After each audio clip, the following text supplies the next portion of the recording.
नमस्कार साथियों, कैसे हैं आप लोग। हम उम्मीद करते हैं कि आप सब अच्छे होंगे।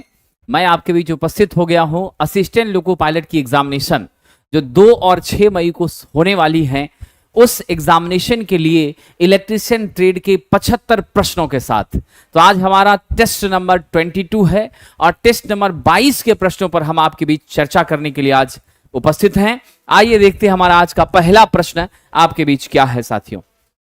हमारा पहला प्रश्न है आपके बीच, सर्किट ब्रेकर में तेल क्यों भरा जाता है। सब लोग जानते हैं सर्किट ब्रेकर का काम ही है हमारे सर्किट के संबंध को बनाना और ब्रेक करना। यानी जब नॉर्मल ऑपरेटिंग कंडीशन है, क्या है, नॉर्मल ऑपरेटिंग कंडीशन है, सामान्य संचालन की स्थिति है, तो ऐसी स्थिति में मेरे विद्वान मित्रों क्या हो जाएगा, आपका सर्किट ऑन रहना चाहिए।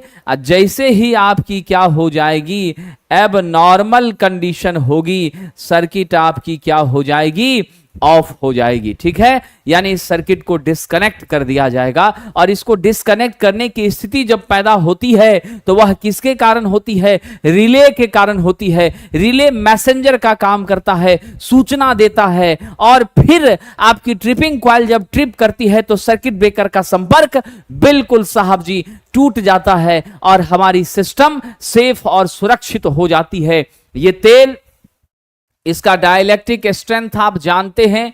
हमारी तेल का डाइलेक्ट्रिक स्ट्रेंथ कितना होता है साहब, 30 कितना, कम से कम यह 30 के भी प्रति mm हुआ करता है। ट्रांसफार्मर ऑयल, इंसुलेटिंग ऑयल के रूप में इसका प्रयोग करते हैं। कूलिंग, इंसुलेशन दोनों के लिए इस्तेमाल होता है। सिंथेटिक ऑयल है साहब, इसमें कोई शक नहीं है। इसका मुख्य उद्देश्य है आर्क को बुझाना, जो चिंगारी पैदा हो रही है उस चिंगारी को बुझाना, जिससे नुकसान ना के बराबर हो और हमारी सिस्टम सेफ और सुरक्षित रहे। खासकर सर्किट ब्रेकर भी सेफ और सुरक्षित रहे और उपकरण भी सेफ सुरक्षित रहे। इसका सीधा सीधा आंसर क्या दे दीजिएगा, बिल्कुल सही जवाब दिया है, परिपथ के तोड़ते समय पैदा हुई चिंगारी को बुझाना और हमारे कॉन्टैक्टर को ठंडा करना, यह इसका मुख्य उद्देश्य है। आइए विद्वानों आगे बढ़ते हैं। अगला प्रश्न है, किसी उद्योगशाला में, इंडस्ट्री में 100 HP के लिए, यानी कितना है, 100 HP हमारा है, ठीक है, और आपकी वोल्टेज कितनी है, 415 वोल्ट है। हमारा फ्रीक्वेंसी कितना है, 50 हर्ट्ज है। अब कह रहा है कि करंट कैरिंग कैपेसिटी क्या होगी। तो साहब आप जानते हैं, मुझे मीट्रिक एचपी लिखा होता तब हम 735.5 वाट लेते। यहां पर ओनली एचपी लिखा है तो सिर्फ क्या हो जाएगा, 746 वाट हो जाएगा। अब ऐसी स्थिति में हम टोटल पावर की बात करें तो 100 इंटू 746 बराबर 74600 वाट आपका हो गया है ना। अब विद्यार्थी जी इसको डिवाइड कर दीजिए किससे, P बराबर आप जानते हैं VI, हमसे करंट पूछा है, I बराबर P बाय V यानी 74600। अब बटा आपका वोल्टेज कितना है जी, 415 है। सिंप्लीफाई कर लीजिए, 179 पॉइंट समथिंग आ रहा है, लगभग इसको क्या मान लीजिएगा, 200 एम्पियर मान लीजिएगा। तो लगभग मेरा क्या हो जाएगा, रेंज हमारी करंट का हाउ मच विल बी साहब, 200 एम्पियर। ऑप्शन नंबर ए आपका सही उत्तर हो जाएगा। समझ गए कितना हो जाएगा, अप्रोक्सीमेटली 200 एम्पियर। चलिए आगे बढ़ते हैं और अगले प्रश्न पर हम लोग चर्चा आरंभ करते हैं। देखिए अगला प्रश्न कह रहा है, वह सुरक्षा युक्ति जो निर्धारित धारा मान के 1.5 गुने मान को 4 घंटे बाद तक भी संचालित करती रहती है। साहब वो सर्किट ब्रेकर होती है। क्यों? क्योंकि जब तक मेरा रिले किसको, सर्किट ब्रेकर को एक्टिवेट नहीं करेगा, सर्किट ब्रेकर को सूचना नहीं प्रदान करेगा, तब तक सवाल ही पैदा नहीं होता है कि वह लोड से डिस्कनेक्ट होगी या सोर्स से डिस्कनेक्ट होगी। ऐसी स्थिति में हम लोग, देखिए यहां कह रहा 1.5 गुना मान को 4 घंटे बाद तक भी, कितना तक साहब जी, 4 घंटे बाद तक भी कैरी ओवर कर रहा है। तो यहां 2 चीजें हैं, कार्टेज फ्यूज कतई नहीं है, रिवायरेबल कतई नहीं है, सर्किट ब्रेकर और HRC फ्यूज ये दोनों के बीच की बात है। इस दोनों में आपको डिसाइड करना है, सोच करके जवाब दीजिएगा, उम्मीद है आप लोगों से। कह रहा है परिपथ को नहीं खोलेगी, तो परिपथ को खोलने और बंद करने का काम कौन करता है? कुशवाहा जी कंसेप्ट को पकड़िएगा, परिपथ को खोलने और बंद करने का काम कौन करता है? बताइए जल्दी से। परिपथ को खोलने और बंद करने का काम सर्किट ब्रेकर करता है, और 4 घंटे तक भी परिपथ को ओपन नहीं कर रहा है। तो क्यों नहीं कर रहा है? ये तब नहीं कर पाएगा जब तक रिले की स्वीकृति, सहमति, उसका एसेसिनेशन नहीं होगा। जब रिले का एसेसिनेशन होगा, रिले के माध्यम से सिग्नलिंग प्राप्त होगी, तब जाके ऐसा होगा। हमारी एचआरसी फ्यूज जो है इतना लंबा मेंटेन करना उसके बस की बात नहीं है, समझे कि नहीं? तो आयोग ने जो माना है वह परिपथ वियोजक को ही माना है, और इसके पीछे का लॉजिक है रिले का फंक्शन अगर नहीं हो तो सर्किट ब्रेकर संपर्क में ही बनी रहेगी। जब रिले ऑपरेट करेगी तभी संपर्क खुलेगा। एचआरसी के साथ रिले का कोई जुड़ाव नहीं होता है, और एचआरसी जब एक बार आपका ब्रेक कर गया, मेल्ट कर गया, तो दोबारा फिर उसमें अपने आप संबंध बनता नहीं है, आपको नया ही बदलना पड़ता है। हाँ, 3-4 सेकंड, कुछ समय तक, कुछ सेकंड की बात होगी तब तो एचआरसी लिया जा सकता था, लेकिन यहां भाषा यूज किया है खोलना, ओपन करना, तो इसलिए हम लोग सर्किट ब्रेकर को लेके आगे बढ़ रहे हैं। ठीक है, बाकी ऐसे प्रश्नों में एचआरसी हमारे दिमाग में पहली बार आता है, ठीक है, इसमें कोई शक नहीं है, बट यहां भाषा की चीजों को थोड़ा लेके चलना पड़ेगा। अब कह रहा स्टे वायर में किस प्रकार का इंसुलेटर होता है? ये तो प्रश्न आप लोगों के टच का प्रश्न है। स्टे वायर में तो सब लोगों को याद है साहब, हम लोग कैसा इंसुलेटर लेते हैं? स्टे इंसुलेटर, गे इंसुलेटर या एग इंसुलेटर लेते हैं। यह हमारे पृथ्वी के साथ बिल्कुल भी क्या करता है? पृथ्वी के साथ संपर्क को बनाने का बिल्कुल प्रयास नहीं करता है, यानी लीकेज करंट को निश्चित रूप से साहब जी यह जीरो करने का काम करता है। हमारी सुरक्षा यहां पर मेंटेन रहती है, इसीलिए राइट आंसर क्या होगा? एक प्रकार का इंसुलेटर, सस्पेंशन टाइप का इंसुलेटर सबसे ज्यादा वोल्टेज कैरी ओवर करता है, यानी यह आपका साहब जी 33 केवी से लेकर के कितना तक नौजवानों? सस्पेंशन टाइप 33 केवी से लेकर के 765 केवी तक होता है।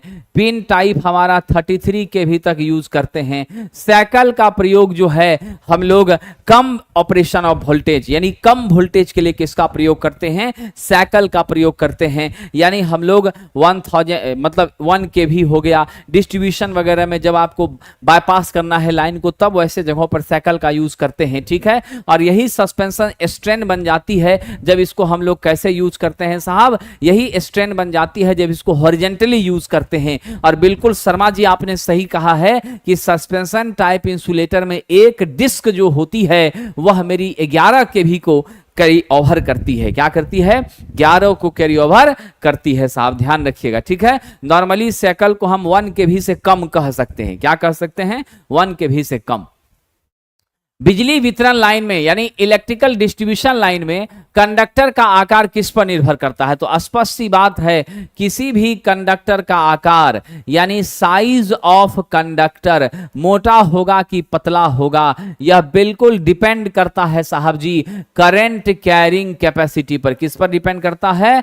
करंट रेटिंग पर निर्भर करता है, करंट कैरिंग कैपेसिटी पर निर्भर करता है, धारा वहन क्षमता पर निर्भर करता है। और मैंने आपसे कहा था वोल्टेज के आधार पर हम लोग इंसुलेशन के थिकनेस को कैरी ओवर करते हैं। क्या करते हैं? इंसुलेशन के थिकनेस को साहब जी लेकर चलते हैं, इसमें कोई शक नहीं है। मेरा राइट आंसर होगा करंट ले जाने की क्षमता इस बात को तय करती है कि मेरे कंडक्टर की मोटाई साहब कितनी होगी। क्या होगी? करंट ले जाने की क्षमता इस बात को तय करती है कि हमारी क्या मोटाई होगी हमारे इंसुलेटर की। साथियों, एसीएसआर का पूरा नाम फटाफट जवाब दीजिए। ACSR का पूरा नाम क्या होता है? A से एल्युमिनियम, C से कंडक्टर, S से स्टील, R से रेनफोर्स्ड, यानी चारों ओर आपका एल्युमिनियम का कंडक्टर है। अब बीच में हमारी क्या है साथियों? स्टील है। ये बीच वाला मेरा स्टील, चारों ओर आपका एल्युमिनियम। ये स्टील जो है यांत्रिक मजबूती के लिए साहब, किसके लिए? यांत्रिक मजबूती के लिए, मैकेनिकल बैलेंस के लिए, मैकेनिकल स्ट्रेंथ के लिए हम लोग इसका यूज कर रहे हैं। और एल्युमिनियम मेरी कंडक्टर है। आप जानते हैं ओवरहेड ट्रांसमिशन लाइन में ज्यादातर हम इसी कंडक्टर का प्रयोग करने का काम करते हैं, इसमें कोई शक नहीं है। और इसकी समस्या क्या है? तो सिर्फ इसके एक्सटर्नल भाग से, सिर्फ इसके बाहरी भाग से ही धारा का प्रवाह होता है, और जो मेरा अंदर का स्टील है उससे करंट नहीं जाती है, वह सिर्फ मजबूती देता है। स्टील चुंबकीय बहुत अच्छा कंडक्टर है, बट इलेक्ट्रिकल कंडक्टर नहीं है साथियों। इसके प्रयोग से हमारी सैग भी कम होती है, लाइन जो कंडक्टर है वह बहुत ज्यादा नीचे झुकती नहीं है। तो जवाब होगा aluminium conductor, steel reinforced. Option number C is the correct answer for this. बिल्कुल, बहुत अच्छा जवाब आप लोग दे रहे हैं। मनीष जी, कुशवाहा जी, संजय महतो जी, रोहित शर्मा जी, पवन कुमार जी, विनीता कुमारी जी, पूजा कुमारी जी, बहुत सारे बच्चों ने बहुत ही जानदार और शानदार जवाब दिया है। इसी तरह का जवाब होना चाहिए, तब तो कॉन्फिडेंस आता है और परीक्षा में भी सफलता निश्चित मिलेगी, कोई शक नहीं है। एकदम सही बात है साहब जी। सबसे ऊपर हमारे ट्रांसमिशन लाइन में क्या होता है? अर्थ कंडक्टर होता है, क्योंकि वह लाइटनिंग सर्ज को जल्द से जल्द झट से स्वीकृत करता है, झट से एब्जॉर्ब करता है और फिर उसको बाईपास करके पृथ्वी में भेज देता है, जिससे हमारी ट्रांसमिशन लाइन, हमारी सप्लाई सिस्टम बिल्कुल ही सेफ और सुरक्षित रहती है। किसी तरह की बाधा वहां पर प्राप्त नहीं होती है, फॉल्ट नहीं होती है। साथियों, एक अतिरिक्त उच्च तनन तार को, यानी extra high tension EHT cable को हम क्या कह सकते हैं? इसको हम लोग प्रेशर केबल भी कहते हैं। क्या कहते हैं? प्रेशर केबल भी कहते हैं। 66 kV से लेके 220 kV तक के रेंज में यह जो है वोल्टेज को कैरी करने की ताकत रखता है। इसे हम लोग साथियों प्रेशर केबल के नाम से भी जानते हैं। किस नाम से जानते हैं? प्रेशर वायर कहिए या नहीं तो आप प्रेशर केबल कहिए। ये गैस प्रेशर हो सकता है, ऑयल प्रेशर हो सकता है, इसमें कोई शक नहीं है। राइट आंसर आपका क्या होगा? सी हो जाएगा। चलिए आगे बढ़ते हैं। 220 के भी लाइन का केवल सर्वदा होता है, तो 220 के भी की क्षमता का जो केबल होगा, ये मामूली केबल तो होगा नहीं। यह जो भी 220 केवी का केबल होगा उसमें या तो हम ऑयल का यूज करेंगे या नहीं तो आपका साहब कंप्रेस्ड गैस का यूज करेंगे या नहीं तो SF6 का यूज करेंगे। ये दो सब का यूज करेंगे, तब जाकर के हम उस हाई मैग्नीट्यूड तक जा सकते हैं, इसमें कोई शक नहीं है। क्या होता है आपका, तब जाके हम यहां तक प्रयोग किए कर सकते हैं। तो SF6 हमारी क्या है आपका, यहां पर हम लोग गैस के रूप में यूज कर रहे हैं सल्फर हेक्साफ्लोराइड का इंसुलेटिंग मीडियम के रूप में, या नहीं तो हम यहां पर कंप्रेस्ड ऑयल का यूज कर रहे हैं। और ये सब जो हमारा होता है वह किसका पार्ट है साहब जी? यह प्रेशर केबल का पार्ट है, यह गैस प्रेशर केबल का पार्ट है। तो हम लोग प्रेशर केबल में गैस का यूज कर सकते हैं या नहीं तो हम ऑयल का यूज कर सकते हैं। ये दोनों चीजों का क्या कर सकते हैं? यूज कर सकते हैं, इसमें कोई शक नहीं है। राइट आंसर आपका क्या है? ऑप्शन नंबर डी है। ध्यान रखिएगा साहब, ठीक है। चलिए आगे बढ़ते हैं। चलिए अगला प्रश्न है विद्यार्थी जी, ऑटोमोबाइल में प्रयोग किए जाने वाले केबल। देखिए एक महत्वपूर्ण बात, जितने भी मेरे BSPSL के विद्यार्थी हैं मैं सब लोगों को बता दूं, ठीक है ना, सब लोगों को बता दूं, असिस्टेंट इंजीनियर की भी वैकेंसी आप लोगों के साथ ही आई थी 5 अलग अलग पदों पर।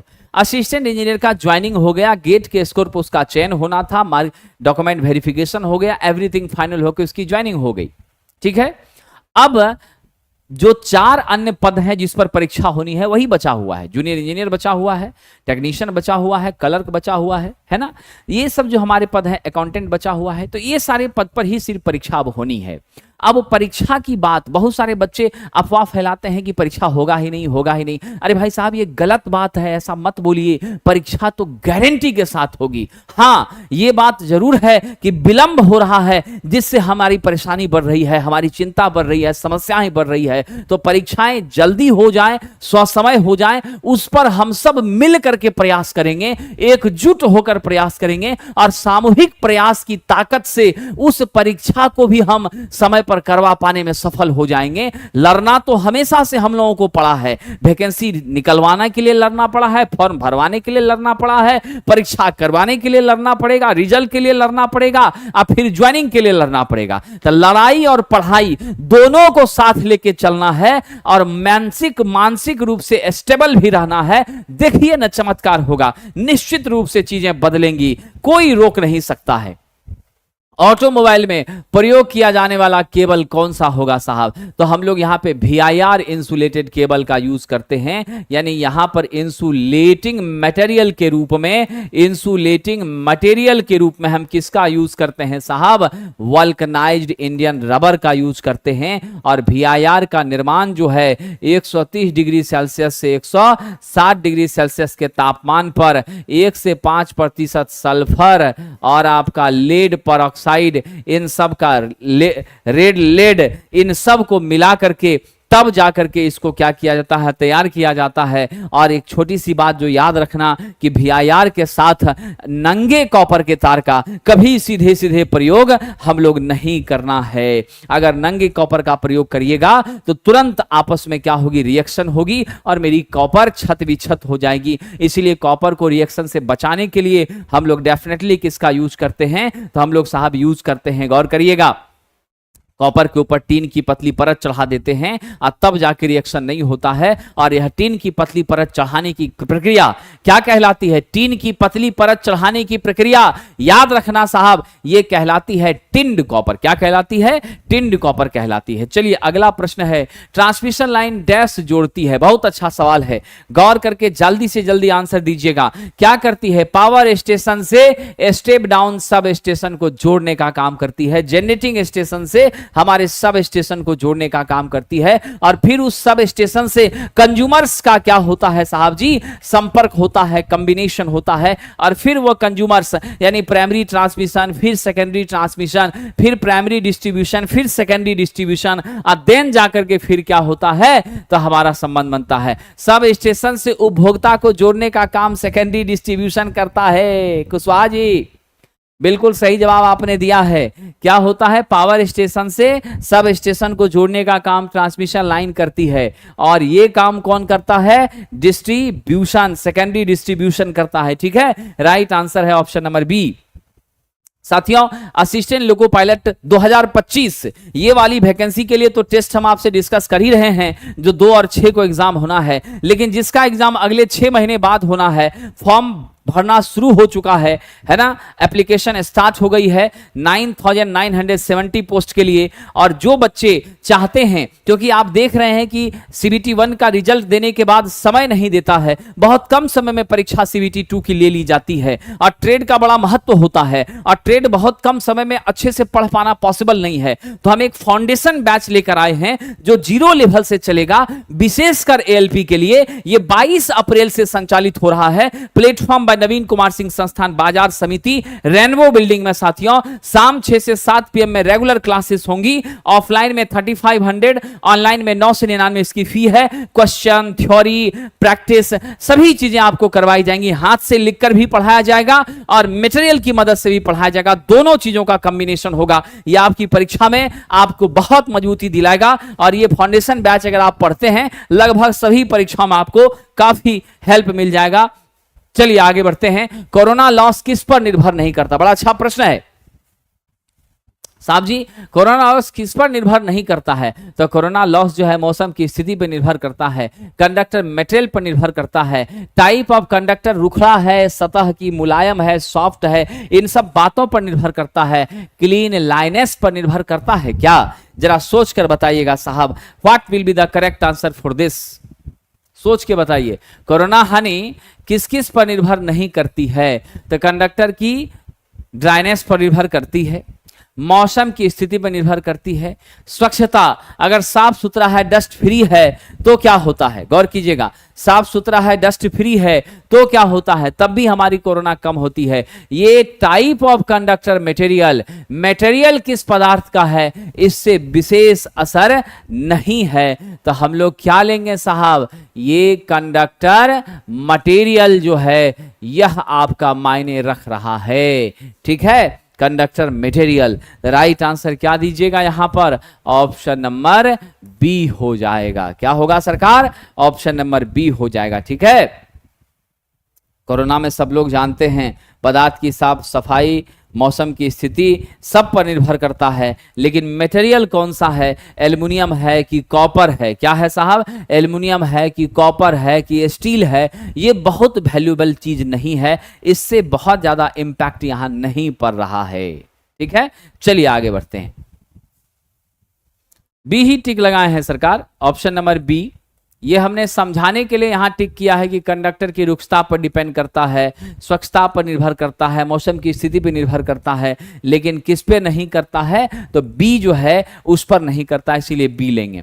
यहां ये नाभिकीय क्षेत्र में ग्रेफाइड, तो साहब जी न्यूक्लियर पावर प्लांट में जो ग्रेफाइड है किस रूप में काम में आता है, इलेक्ट्रोड नहीं साहब, फ्यूल नहीं साहब, अब जरा बता दीजिए, कूलेंट की मॉडरेटर, ये मॉडरेटर के रूप में काम आता है, किस रूप में काम आता है जी, मॉडरेटर के रूप में काम आता है, मंदक के रूप में काम आता है, धीमा करने का काम करता है, किसको, हमारे न्यूट्रॉन्स की गति को धीमा करता है, स्लोअर मोशंस प्रदान करता है, इसमें कोई शक नहीं है। ठीक है, हालांकि हम लोग D2O वगैरह का भी यूज कर लेते हैं, ये भी बातें हैं, ठीक है कि नहीं। तो राइट आंसर हमारा यहां क्या हो जाएगा, ऑप्शन नंबर डी, मंदक हो जाएगा। ठीक है, चलिए आगे बढ़ते हैं। मंदक हो जाएगा गति को धीमा करने के लिए। ठीक है, आइए साहब, कैडमियम और बोरॉन का प्रयोग करते हैं साहब जी, किसके रूप में, आपका कंट्रोल रॉड के रूप में। कैडमियम और बोरॉन का प्रयोग करते हैं कंट्रोल रॉड के रूप में। शीतलक के रूप में हम लोग सोडियम का यूज करते हैं, है ना, हम लोग वाटर का यूज करते हैं, ये सब कूलेंट के रूप में यूज होता है। इसलिए राइट आंसर है आपका मंदक। और नाभिकीय अभिक्रिया जो भी हमारी हो रही हैं वह नाभिकीय संलयन नहीं होती हैं, हमारे पावर प्लांट में पावर जनरेशन के लिए नाभिकीय विखंडन होती हैं। और वह नाभिकीय विखंडन कैसी विखंडन है, नियंत्रित नाभिकीय विखंडन है, कंट्रोल्ड आपकी साहब जी नाभिकीय विखंडन, इसमें कोई शक नहीं है। निम्न में से किस प्रकार के ईंधन में विस्फोट होने की संभावना नहीं है, किस तरह का ईंधन में विस्फोट नहीं होता है, तो आप सब जानते हैं द्रवीय ईंधन में हो सकता है, गैसीय में हो सकता है, सॉलिड ईंधन जो है, ठोस फ्यूल जो है, इसमें ब्लास्ट की चांसेस एकदम ना के बराबर होती है साथियों, क्योंकि ये फॉसिल फ्यूल होता है, जीवाश्म ईंधन होता है, जैसे आपका कोल है। ठीक है, इसमें क्या ब्लास्ट होगा, है कि नहीं, आपका कोल है, इसमें क्या ब्लास्ट होगा, नहीं हो पाएगा, है ना। जैसे आप सॉलिड फ्यूल की बात करते हैं, लकड़ी है, उसमें क्या ब्लास्ट होगा। तो नेचुरली हम लोग समझते हैं कि सॉलिड फ्यूल जो है वो फॉसिल फ्यूल होते हैं, और जनरली फॉसिल फ्यूल में इस तरह की समस्याएं ना के बराबर आती हैं। हमारा राइट आंसर यहां पर क्या हो जाएगा आपका साहब जी, ऑप्शन नंबर ए। बाकी और आप देखिएगा तो कोयला का ही कई प्रकार है, आपका कोक है, और भी कई तरह के जीवाश्म ईंधन हैं, वो सब इसके अंदर आते हैं, उसमें विस्फोट की चांसेस ना के बराबर होती हैं। अगला कह रहा हाइड्रो इलेक्ट्रिक पावर जनरेशन क्या है, तो हमारी जो हाइडल पावर प्लांट है इसमें तो सब लोग जानते हैं कि रनिंग कॉस्ट क्या होता है, न्यूनतम होता, ध्यान रखिएगा, इसका रनिंग कॉस्ट क्या होता है साहब जी, मिनिमम होता है, इसमें कोई शक नहीं है। ठीक है, इंस्टॉलेशन कॉस्ट, इसका निर्माण का खर्चा जो है वह हाई होता है, इसमें भी कोई शक नहीं है। साथ ही साथ इसकी दक्षता जो है वह सबसे अधिक होती है, 85% से भी अधिक होती है। और महत्वपूर्ण बात कि पॉल्यूशन बिल्कुल भी नहीं होता है, पॉल्यूशन फ्री है साहब, क्योंकि यहाँ पर हम लोग किसका यूज कर रहे हैं, पानी का इस्तेमाल कर रहे हैं, इसलिए यह बिल्कुल पॉल्यूशन फ्री है। We are going with which option dear friend? Option number A. इसकी ऑपरेटिंग कॉस्ट बहुत कम है, लेकिन स्टार्टिंग कॉस्ट जो है, निर्माण के दौरान जो खर्च है, इसको बनाने में जो खर्च है, वह बहुत ज्यादा हम लोगों को देना पड़ता है। समझ गए? लैंड रिक्वायरमेंट बहुत ज्यादा होती है और सबसे अधिक खर्च जो है वो बांध बनाने में होती है। टू कंस्ट्रक्ट डैम बहुत ज्यादा कॉस्टिंग हमारी लग जाती है, ये आप सदैव ध्यान रखेंगे dear friend. Now the next question, thermal power plant में टरबाइन की क्या स्थिति होती है? साहब जी ये मेरा बॉयलर है, ये मेरा क्या है? बॉयलर है, ठीक है। और फिर आप देख लीजिएगा मेरे बॉयलर से स्टीम गया और यहां आपकी क्या होती है?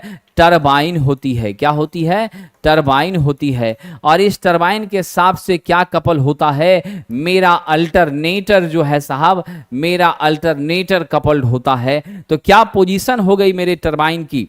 ध्यान रखिएगा, मेरे टरबाइन की पोजीशन बॉयलर और अल्टरनेटर के बीच में हो गई। कहां हो गई विद्वानों? बॉयलर और अल्टरनेटर के बीच में हो गई। तो ध्यान रखिएगा, बॉयलर और जनरेटर के बीच में आपका लगा होता है हमारा साहब जी टरबाइन। और मैं छोटा सा सवाल पूछता हूं, यहां जो टरबाइन है वो तो ठीक है, लेकिन अल्टरनेटर है, वो कौन सा अल्टरनेटर है साहब जी? यह मेरा सिलिंड्रिकल पोल टाइप अल्टरनेटर है। कैसा है? सिलिंड्रिकल पोल टाइप, या नहीं तो या नॉन सैलिएंट, या नॉन सैलिएंट टाइप, या नहीं तो नॉन सैलिएंट टाइप की अल्टरनेटर है। और इसकी स्पीड हाई होती है। क्या होती है? इसकी स्पीड हाई होती है। एक्सियल लेंथ क्या होता है साहब? इसका एक्सियल लेंथ अधिक होता है। ध्यान रखिए, एक्सियल लेंथ अधिक होता है और इसकी गोलाई यानी व्यास आपका क्या होता है? कम होता है। पोल भी कम होती हैं। इन छोटी छोटी बातों को हमेशा के लिए याद रखिएगा, सेवरल एग्जामिनेशंस में यह पूछा जाता है, कई सारे एग्जाम में चीजें आती हैं। बिना पानी भरे ही यदि किसी वैद्युत केतली की बिजली चालू की जाए तो क्या होगा? बड़ा अच्छा प्रश्न है। इलेक्ट्रिक केतली है, आप लोग रखते होंगे पानी गर्म करने के लिए, है ना? उसमें मैगी बनाने के लिए, चाय बनाने के लिए, छोटे छोटे कामों के लिए स्टूडेंट लाइफ में यूज करते हैं, घरों में भी यूज होता है, ठीक है। तो ये जो केतली है, कह दिया कि बिना पानी को भरे हमने केतली में बिजली की सप्लाई चालू कर दी। अब बिजली की सप्लाई तो दे दिया, मेरा कॉइल तो हीट होने लग गया। और आप जानते हैं पेंदी में निचले हिस्से में क्या होती हैं? हमारे निचले हिस्से में साथियों आपका हीटिंग कॉइल होता है। ऐसी स्थिति में क्या होगा? इसकी कॉइल डेफिनेटली जलकर राख हो जाएगी। समझ गए? क्या हो जाएगी? इसकी कॉइल जलकर राख हो जाएगी। और यह विद्युत धारा के उसमें प्रभाव H बराबर I² RT पर काम करता है, जो कि जूल का नियम है, और एक्सेसिव हीट के कारण जल जाएगी, है ना साथियों। चलिए आगे बढ़ते हैं। चलिए कॉफी बनाते हैं। क्या नाम है आपका? अंगिता कुशवाहा। चलिए बहुत अच्छा, कॉफी बनाने के लिए आप यूज करती है, थैंक यू। चलिए किसी न किसी काम में यूज तो आ ही रहा है ना, सबसे बड़ी चीज यही है। सामान है मेरा, लेकिन उसका यूज अलग अलग लोग अलग अलग कार्यों के लिए करते हैं। यह अपनी अपनी विचारधारा और अपनी अपनी इच्छा शक्ति है। कहिए, कह रहा है 1500 वाट का स्प्लिट एयर कंडीशनर एक दिन में 12 घंटे चल रहा है, एक महीने में कितनी इकाई की खपत करेगा? जबकि महीने में हम कितना दिन माने हैं? 30 दिन मान रहे हैं। अब जरा गौर कीजिएगा साहब जी, आपसे कह रहा है यूनिट की संख्या, तो क्या होता है? आपका होता है वाट गुना घंटे गुना दिन, अब बटा साहब क्या हो जाता है? 1000 हो जाता है। वाट मेरा 1500 है, घंटे मेरे 12 हैं, दिन मेरा 30 है, और यहाँ 1000 है। सिंप्लीफाई कर दीजिए साहब, क्या होगा? 540 यूनिट हो जाएगा। इतनी बिजली की खपत हुई है इस महीने में। कितनी हुई है? 540 यूनिट हुई है। चलिए अगला चर्चा करते हैं। 2 टन एयर कंडीशनर के लिए कौन सा तार? तो साहब जी 2 टन का एसी है, तो आप जानते हैं ना 2 टन का एसी है तो कम से कम कितने mm² का तार देना पड़ेगा?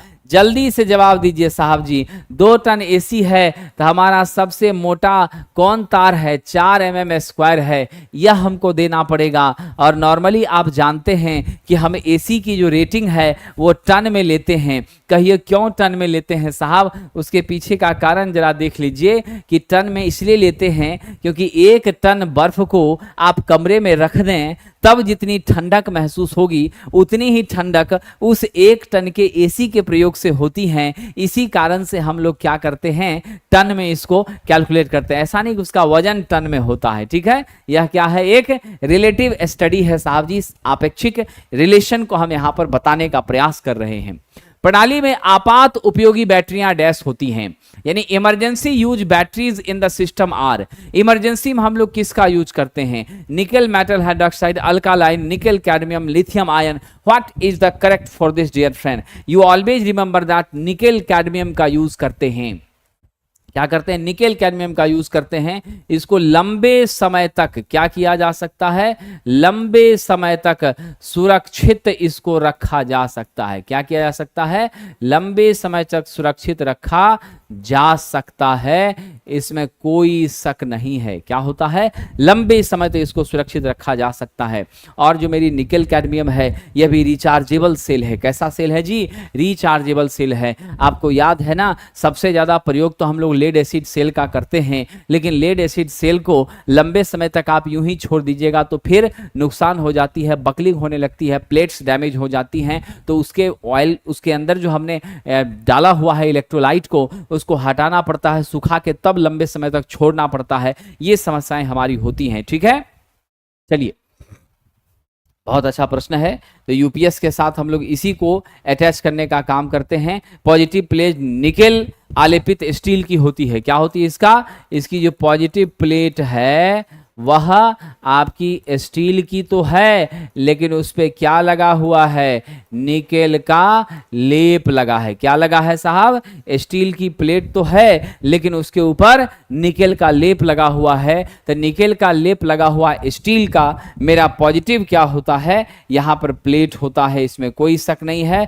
नेगेटिव प्लेट के रूप में, नेगेटिव प्लेट के रूप में हम लोग किसका यूज करते हैं? कैडमियम का यूज करते हैं। नेगेटिव प्लेट के रूप में किसका यूज करते हैं?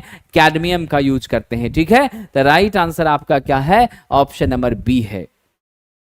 चलिए, मोटर में स्टैटिक फ्रीक्वेंसी चेंजर का क्या काम है? बहुत अच्छा प्रश्न है। स्टैटिक फ्रीक्वेंसी चेंजर, नाम से ही समझ में आ रहा है साहब, ये फ्रीक्वेंसी चेंजर क्या करेगा? फ्रीक्वेंसी को परिवर्तित करेगा। फ्रीक्वेंसी के परिवर्तित होने से नेचुरली हमारी गति परिवर्तित होती है, क्योंकि मेरी स्पीड फ्रीक्वेंसी के समानुपाती होती है। फ्रीक्वेंसी बढ़ेगा तो स्पीड बढ़ेगा, घटेगा तो स्पीड घटेगी। इसीलिए क्या कह सकते हैं? गति विनियमन यानी स्पीड रेगुलेशन को मेंटेन करने के लिए हम इसका प्रयोग करते हैं। और आप जानते हैं स्पीड रेगुलेशन जो हमारी होती है वो कम से कम होनी चाहिए। क्या होनी चाहिए? हमारी स्पीड रेगुलेशन कम से कम होनी चाहिए। और आप सबको मालूम है स्पीड के मान में होने वाला परिवर्तन, फ्लक्चुएशन ही क्या कहलाता है? स्पीड रेगुलेशन कहलाता है। इसीलिए हम लोग किसके साथ आगे बढ़े साहब जी? ऑप्शन नंबर सी के साथ आगे बढ़े। यहां पर क्या है? स्टैटिक फ्रीक्वेंसी चेंजर है साहब। यहां पर स्टैटिक कैपेसिटर नहीं है, यहां पर आपका फेज एडवांसर नहीं है, यहां पर आपका सिंक्रोनस कंडेंसर नहीं है जो पावर फैक्टर को सुधार करेगा। यहां सही क्या है? हमारे स्पीड रेगुलेशन को एडजस्ट करना, मेंटेन करना, उसको न्यूनतम रखना। दोस्तों, ये जो टेस्ट आपके बीच में डिस्कस कर रहा हूं, इस टेस्ट को अगर आप प्रैक्टिस के लिए देना चाहते हैं या इसका पीडीएफ प्राप्त करना चाहते हैं तो आप हमारे लोको पायलट इलेक्ट्रिशियन ट्रेड के सेशन 2 से आप जुड़ेंगे। सीबीटी 2 परीक्षा का सेशन 2, जिसमें 10 टेस्ट आपको प्राप्त हो रहे हैं। बिल्कुल डिटेल डिस्कशन जो मैं करा रहा हूं, ये वीडियो भी यहां पर मिलेंगी। और बाइलिंगुअल क्वेश्चन है, आप अनलिमिटेड टाइम टेस्ट देकर अपनी क्षमता को आंक सकते हैं। ये उपलब्ध है प्लेटफॉर्म ऑनलाइन टेस्ट एप्लीकेशन पर। आइए आगे बढ़ते हैं। अगला प्रश्न है हमारा, वेरिएबल फ्रीक्वेंसी ड्राइव का आउटपुट वेव फॉर्म कैसा होता है?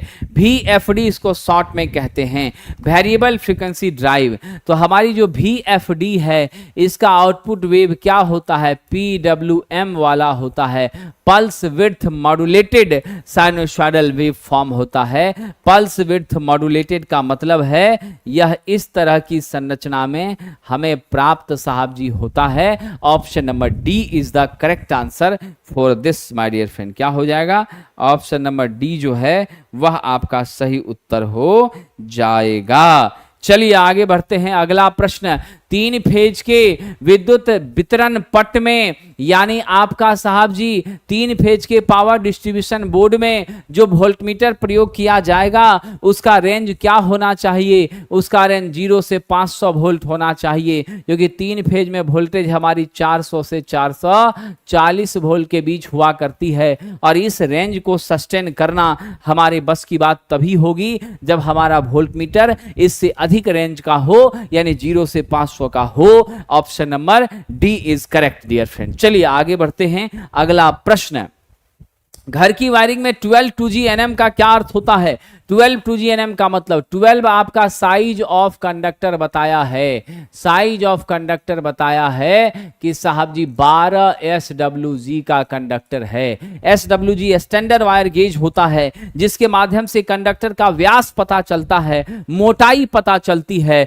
2 का मतलब है साहब नंबर ऑफ कंडक्टर, जो कि आपकी कितनी है? 2 है, यानी 2 संख्या में चालक हैं। G से होता है ग्राउंडेड, क्या होता है? G से ग्राउंडेड। और NM होता है साहब जी मेरा नॉन मेटालिक, क्या होता है? NM नॉन मेटालिक होता है। तो यहां से आपको पता चल गया क्या होगी? पहला आकार है, दूसरा तार की संख्या है, तीसरा ग्राउंडेड है, चौथा गैर धात्विक है यानी नॉन मेटालिक। उसके ऊपर क्या किया गया है? कवर लगाया गया है, इसमें कोई शक नहीं है। घरेलू वायरिंग एवं छोटी इकाइयों के लिए सुरक्षा उपाय तक घर में हम किसका यूज करेंगे? 0.5 से लेकर 60 एम्पियर तक के लिए हमारा MCB तो है ही, जिसका पूरा नाम है मिनिएचर सर्किट ब्रेकर। क्या नाम है? Miniature circuit breaker. और आप जानते हैं साहब यह स्विच और रिले दोनों के रूप में बहुत बेहतर तरीके से काम करता है। और हमारी MCB के बारे में आप जान लीजिए, कोई मरम्मत के योग्य पुर्जा नहीं होता है, यानी साहब जी मेंटेनेंस इसका पॉसिबल नहीं है, मरम्मत योग्य पुर्जा नहीं है। खराब हो गया तो नया ही बदलना पड़ेगा, दूसरा कोई विकल्प हमारे पास नहीं है साहब। चलिए आगे बढ़ते हैं। किस प्रकार के कंड्यूट पाइप का प्रयोग इंडस्ट्रियल वायरिंग में किया जाता है? बड़ा ही मजेदार क्वेश्चन दोस्तों। तो हम लोग किसका यूज करते हैं? गैल्वेनाइज्ड रिजिड कंड्यूट पाइप का, ताकि मैकेनिकल हैजार्ड से कोई दिक्कत नहीं हो, मैकेनिकल इंपैक्ट को, यांत्रिक दबाव को, इंपैक्ट को, लोड को, प्रेशर को सह सके और मजबूती के साथ डटा रहे, इसीलिए जस्टिकृत दृढ़ कंड्यूट पाइप होता है। अगला, किस लैंप का कलर रेंडिंग इंडेक्स सबसे अच्छा? CRI की बात हो रही है। मैंने आपसे कहा था 0 से 100 के स्केल पर, 0 से 100 के स्केल पर हम इसको निर्धारित करते हैं। सबसे ज्यादा जो होता है वह सूर्य प्रकाश का होता है। किसका होता है? सूर्य प्रकाश का होता है, ठीक है। और पूछ रहा है दिए गए में सबसे ज्यादा, तो दिए गए में आपका इनकैंडेसेंट लैंप जो है, समझ गए कौन सा? Incandescent lamp, fluorescent lamp, lamp high pressure mercury vapour lamp है या सोडियम वेपर लैंप है। तो आप सब याद रखिएगा साहब जी, सबसे बढ़िया जो होता है वह तापदीप्त लैंप का होता है, 95 से अधिक होता है। क्या होता है? 95 से ज्यादा होता है। कम से कम 95 तो रहता ही रहता है, ठीक है। 95 से ज्यादा ही यह रहता है, ठीक है। और रही बात सोडियम वेपर की, इसका 21 होता है। सबसे घटिया, सबसे खराब किसका होता है? तो हमारा निश्चित रूप से साहब जी high pressure sodium vapour lamp का सबसे घटिया होता है, ठीक है। चलिए अगला प्रश्न देखते हैं।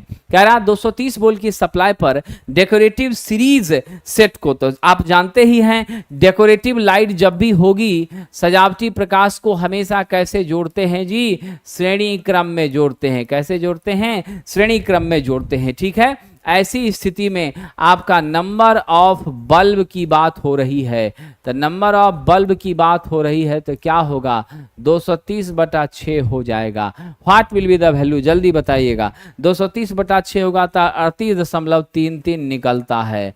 अप्रोक्सीमेट यहाँ क्या है, 40 है। तो मेरा राइट आंसर क्या हो जाएगा, 40 हो जाएगा। क्या हो जाएगा, 40 हो जाएगा, 40 हो जाएगा।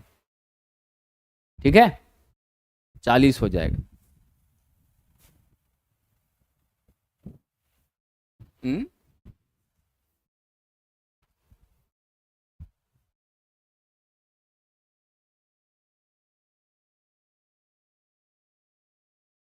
ठीक तो है विद्यार्थी जी, 40। ठीक है, 40 होगा। ±5% किया गया है, ठीक है, कोई दिक्कत नहीं। नॉर्मली जो है ना, नॉर्मली हम लोग जो है सो यही स्टैंडर्ड को फॉलो कर लेते हैं।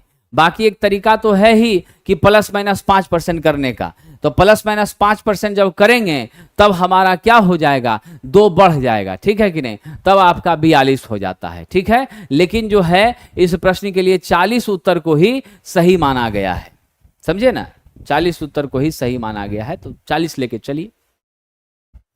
वो वाइंडिंग जिसमें प्रत्येक स्लॉट में केवल एक साइड होता है, ऐसा वाइंडिंग जिसके प्रत्येक साइड में सिंगल साइड है, डबल नहीं है, क्या है, सिंगल साइड है। तो सिंगल साइड है तो कौन सी वाइंडिंग होगी, नाम बताइए। क्वेश्चन तो आप लोगों के टच का क्वेश्चन है। सिंगल साइड है तो क्या होगा, single layer winding. Double side है तो डबल लेयर वाइंडिंग। ठीक है, समझ गए कि नहीं। और ये हमारा जो है यही आपका क्वाइल पिच है, वाइंडिंग पिच है, यही क्या है, क्वाइल पिच वाइंडिंग पिच है। यानी 2 एक्टिव साइड का, ये मेरा क्या है, एक्टिव साइड है। किसका जी, हमारे वाइंडिंग का एक्टिव साइड है, क्वाइल का एक्टिव साइड है। तो 2 एक्टिव साइड के बीच की दूरी क्वाइल पिच कहलाती है। और याद रखना साहब कि अगर सिंगल हमारी साइड ही प्राप्त हो रही हैं तो that is called single layer winding. चलिए, अब है इंटरफेज के बीच का संबंध, जिसे एक स्टार और एक डेल्टा के तरीके से हमने क्या किया है, व्यक्त किया है। दोनों ही तरीकों से जोड़ दिया जाए तो किस रूप में हमें प्राप्त होगा। क्वेश्चन बड़ा मजेदार है, गौर करिएगा साहब। इंटरफेज के बीच का संबंध जिसे एक स्टार और एक या डेल्टा, चाहे तो आप स्टार में जोड़ कनेक्ट किए हैं या नहीं तो आप डेल्टा में कनेक्ट किए हैं, ऐसा जो स्थिति होता है। अब इसमें एक यहां से ले लिए, एक न्यूट्रल से ले लिए, तो कौन सा कनेक्शन कहलाता है, या फेज कनेक्शन कहलाता है। क्या कहलाता है, फेज कनेक्शन। इसी कनेक्शन से हम लोगों के घर में क्या आती हैं, बिजली आती है, इलेक्ट्रिसिटी आती है। तो आप जवाब क्या दीजिएगा, option number D, phase connection. चलिए, डुप्लेक्स वेव वाउंड 6 पोल का डीसी मशीन है, आर्मेचर के माध्यम से समांतर पथ। साहब जी, सिंपलेक्स में क्या होता है, सिंपलेक्स वेव में आप जानते हैं A बराबर 2 होता है। डुप्लेक्स होगा, क्या होगा, डुप्लेक्स वेव होगा तो हमारा A बराबर 2 गुना 2 यानी आपका 4 हो जाएगा। क्या हो जाएगा, 2 गुना 2 यानी कि 4 हो जाएगा। तो ऑप्शन नंबर कौन सा दे दें हम लोग, जल्दी बताइएगा। डुप्लेक्स वेव है। अच्छा, तो हमारा कितना हो गया, 6 पोल है तो पोल से थोड़ी गुना होता है। पोल से थोड़ी गुना होता है। यहां पर क्या होता है, अगर डुप्लेक्स वेव है तो 2 गुना 2, ट्रिप्लेक्स वेव है तो 3 गुना 2, क्वाड्रप्लेक्स वेव है तो 4 गुना 2। ठीक है, ऐसा होता है। यहाँ पोल से गुना नहीं होता है, इसीलिए क्या लेंगे, 4। वेव है, लैप रहता, डुप्लेक्स लैप रहता तब 6 दूनी 12 हो जाता। डुप्लेक्स लैप रहता तो 6 दूनी 12 हो जाता। चलिए आइए आगे बढ़ते हैं। बड़ा अच्छा सवाल है साहब जी। एक हमारे साथी ने फिर से प्रश्न किया है, बहुत खुशी की बात है। नौकरी अड्डा वाले हमारे साथी हैं। बीएसपीएसएल एग्जाम का क्या होगा, बिल्कुल एग्जाम होगा, और एग्जाम करवाना है तो आप आइए, पटना आइए, हमारे साथ फिजिकली मुलाकात करिए। कम से कम 1000 बच्चों को लेकर आइए, 1000 बच्चे जुट जाएं। हम सभी शिक्षक आपके साथ खड़े हैं। जहां जो कार्रवाई करनी होगी सब करेंगे और हर उस स्तर तक जाएंगे जहां तक कि प्रयास किया जा सकता है, ठीक है ना। इसीलिए कम से कम 1000 बच्चों की संख्या, सिर्फ सोशल मीडिया पर कमेंट करने वाले छात्र ही अगर आ गए, उसी में तहलका मच जाएगा, उसी में बवाल हो जाएगा, परीक्षा आज का आज कंडक्ट हो जाएगा। अगर आप चाह लीजिएगा तो सब आप पर है साहब, सारी चीजें आप पर निर्भर करती है। आप आदेश दीजिए, सेवक तैयार है दौड़ने के लिए, जो आदेश आप दीजिएगा सेवक आपकी सेवा में लगा हुआ है। डैश का उपयोग करके कम्यूटेटर सेगमेंट विद्युत रोधी बनाए जाते हैं। किसका उपयोग करके कम्यूटेटर सेगमेंट विद्युत रोधी बनाए जाते हैं? तो कम्यूटेटर सेगमेंट पर हम लोग माइका का प्रयोग करते हैं, समझ गए। फाइबर टेप, सूती कपड़ा, पीवीसी का प्रयोग नहीं करते। कम्यूटेटर सेगमेंट्स के बीच में किसका यूज होता है? माइका का यूज होता है। क्या होता है? माइका का यूज होता है, ठीक है, ध्यान रखिएगा सब। माइका का यूज होता है। Option number B is the correct answer. कह रहा डीसी जनरेटर में लैप वाइंडिंग का प्रयोग। तो दोस्तों लैप वाइंडिंग जो है आप सब याद रख लेना, लैप वाइंडिंग को हम लोग पैरेलल वाइंडिंग भी कहते हैं। क्या कहते हैं इसको? पैरेलल वाइंडिंग भी कहते हैं। यहाँ A बराबर P होता है और ऐसी स्थिति में करंट उच्च अब वोल्टेज हमको निम्न मिलता है।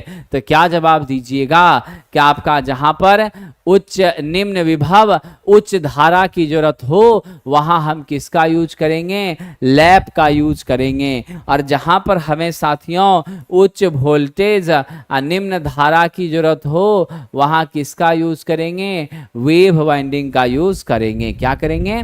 वेव वाइंडिंग का यूज करेंगे। अब देखिए इलेक्ट्रिक रूम हीट का हीट कन्वर्टर में क्या होता है, ऊर्जा का रूपांतरण कैसे होता है?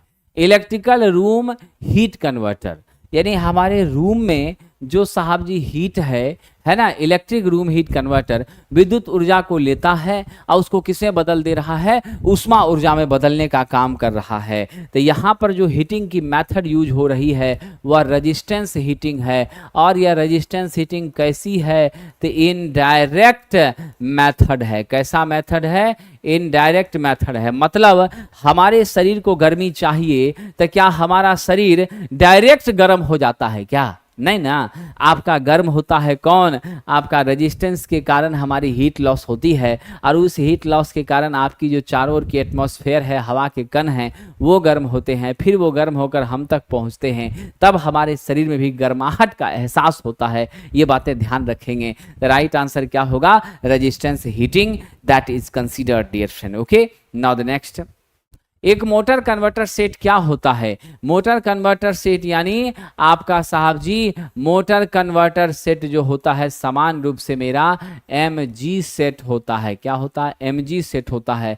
3 फेज की मोटर ले लीजिए और उसमें सप्लाई दे दीजिए और फिर वहां से कपल कर दीजिए जनरेटर को, और वहां जनरेटर कौन सा होगा? DC जनरेटर होगा। तो यह आपके 3 फेज AC को किसने बदल दिया जी? DC में बदल दिया कि नहीं बदल दिया? तो राइट आंसर क्या होगा? MG सेट जो होता है समान रूप से उसे ही हम क्या कहते हैं? मोटर कन्वर्टर सेट कहते हैं। क्या कहते हैं? मोटर कन्वर्टर सेट कहते हैं, इसमें कोई शक नहीं है। चलिए, निम्नलिखित मोटर में से कौन ज्यादा एफिशिएंसी वाली है? तो स्क्वायरल केज इंडक्शन मोटर है, सिंक्रोनस मोटर है, पॉलीफेज इंडक्शन है और स्लिप रिंग है। ये सब हमारे पास है साहब जी, ठीक है। सबसे ज्यादा एफिशिएंसी किसका होगा? क्वेश्चन बहुत मजेदार है, कोशिश करके बताइएगा साहब। अब रही बात यहां पर दक्षता उच्च किसकी? तो हमारी स्क्वायरल केज और स्लिप रिंग में देखें तो हमारा स्लिप रिंग का एफिशिएंसी क्या होता है? इसका कम होता है। और स्क्वायरल केज की दक्षता क्या होती है? उच्च हो जाती है। और लॉस भी यहां क्या होता है? कम होता है। लेकिन साथियों अगर हम लोग निम्न गति की बात करें तो निम्न गति पर अगर हम देखें तो उच्च दक्षता किसकी होती है? आपके सिंक्रोनस मोटर की होती है। ध्यान रखिएगा, पॉलीफेज कहने का मतलब दोनों उसके साथ ही आ जाता है। तो इस स्थिति में हम किसको लेंगे? सिंक्रोनस को लेंगे। अगर कंपेयर करते हैं स्क्वायरल केज और स्लिप रिंग में तो स्क्वायरल केज की एफिशिएंसी अच्छी होती है, लेकिन ओवरऑल में देखें स्पीड अगर हमारा कम है, लो है, तो लो स्पीड के कंडीशन पर देखें तो मेरा सिंक्रोनस मोटर जो है उसके लिए स्वभाव एक्सेप्ट किया जाता है कि सिंक्रोनस मोटर में कम स्पीड पर, कम गति पर लॉसेस हमारी मिनिमाइज होती हैं, परिणाम होता है कि इफिशिएंसी हमारी काफी बढ़ जाती है। इसमें कोई शक साथियों नहीं है। चलिए आगे बढ़ते हैं। सिंक्रोनस मोटर शुरू होने में क्यों विफल हो जाता है? ऐसी क्या परेशानी है जो सेल्फ स्टार्टिंग नहीं होता है? क्यों नहीं होता है साहब जी? जल्दी बताने का कष्ट करिएगा, उम्मीद है कि आप जवाब देंगे। इसके पीछे का कारण है कि सप्लाई वोल्टेज बहुत कम हो रहा है, इसलिए भी वह चालू नहीं हो रहा है। लोड कम है, उससे दिक्कत नहीं है। वोल्टेज बहुत ज्यादा है तो चलिए कोई टेंशन नहीं है। फील्ड एक्साइटेशन कम हो रही है तो इसके कारण समस्या जरूर हो सकती है, लेकिन सबसे जो मेजर इंपैक्ट है वह क्या है कि आपका साहब जी विफल क्यों हो रहा है? सिंक्रोनस मोटर शुरू होने में, स्टार्ट होने में, चलने में विफल क्यों हो रहा है? तो उसका मुख्य कारण है ऑप्शन नंबर ए, सप्लाई वोल्टेज में भी टू लो। अगर आपको याद है ना, हमारी सिंक्रोनस मोटर में तो आप डबल एक्साइटेड मशीन इसको कहते हैं। क्या कहते हैं? डबल एक्साइटेड मोटर कहते हैं, मशीन कहते हैं। इसका पीछे का कारण है कि इसका जो साहब जी स्टेटर है, इसके स्टेटर को भी कितना आपने साहब जी 3 फेज एसी सप्लाई दे दिया है और इसको निरंतर मिलती भी है। और दूसरे नंबर पर हमारा जो रोटर है, जहां फील्ड वाइंडिंग है, उसको भी हम लोग क्या करते हैं जी, याद रखना, उसको भी हम लोग डीसी एक्साइटेशन देने का काम करते हैं। लेकिन तब भी मेरी मशीन सेल्फ स्टार्ट नहीं होती, तब भी हम लोगों को पोनी मोटर और अलग अलग अरेंजमेंट का यूज करना पड़ता है, हम लोगों को साफ डैम्पर वाइंडिंग का यूज करना पड़ता है। तो इसलिए आपको ध्यान रखना है कि यदि सप्लाई वोल्टेज कम होगा तो निश्चित सी बात है सिंक्रोनस मोटर स्टार्ट होने में क्या होगा, विफल हो जाएगा, नहीं चल पाएगा। ठीक है, आइए आगे बढ़ते हैं। सबसे पहले तो ये ज्यादा महत्वपूर्ण रोल प्ले कर रहा है, तब जाके ये है, तो दोनों में ज्यादा एप्रोप्रिएट ऑप्शन नंबर ए है। उल्टा भी वक्र,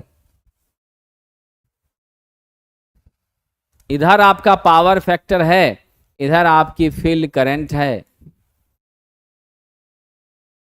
किसके किसके बीच है? पावर फैक्टर और फील्ड करंट के बीच है, ऑप्शन नंबर बी। किसके किसके बीच है? पावर फैक्टर और फील्ड करंट के बीच है, ऑप्शन नंबर बी आपका सही उत्तर हो गया। चलिए आगे बढ़ते हैं। अगला प्रश्न, निम्नलिखित रोटर में से किस स्लॉट को इसकी उस परिधि के चारों ओर काट दिया जाता है जिसमें फील्ड वाइंडिंग रखी हुई है? गौर से बताइएगा, रोटर में से किस स्लॉट को इसकी उस परिधि के चारों ओर काट दिया जाता है जिसमें फील्ड वाइंडिंग रखी है? जल्दी बताइए, बताइए साहब।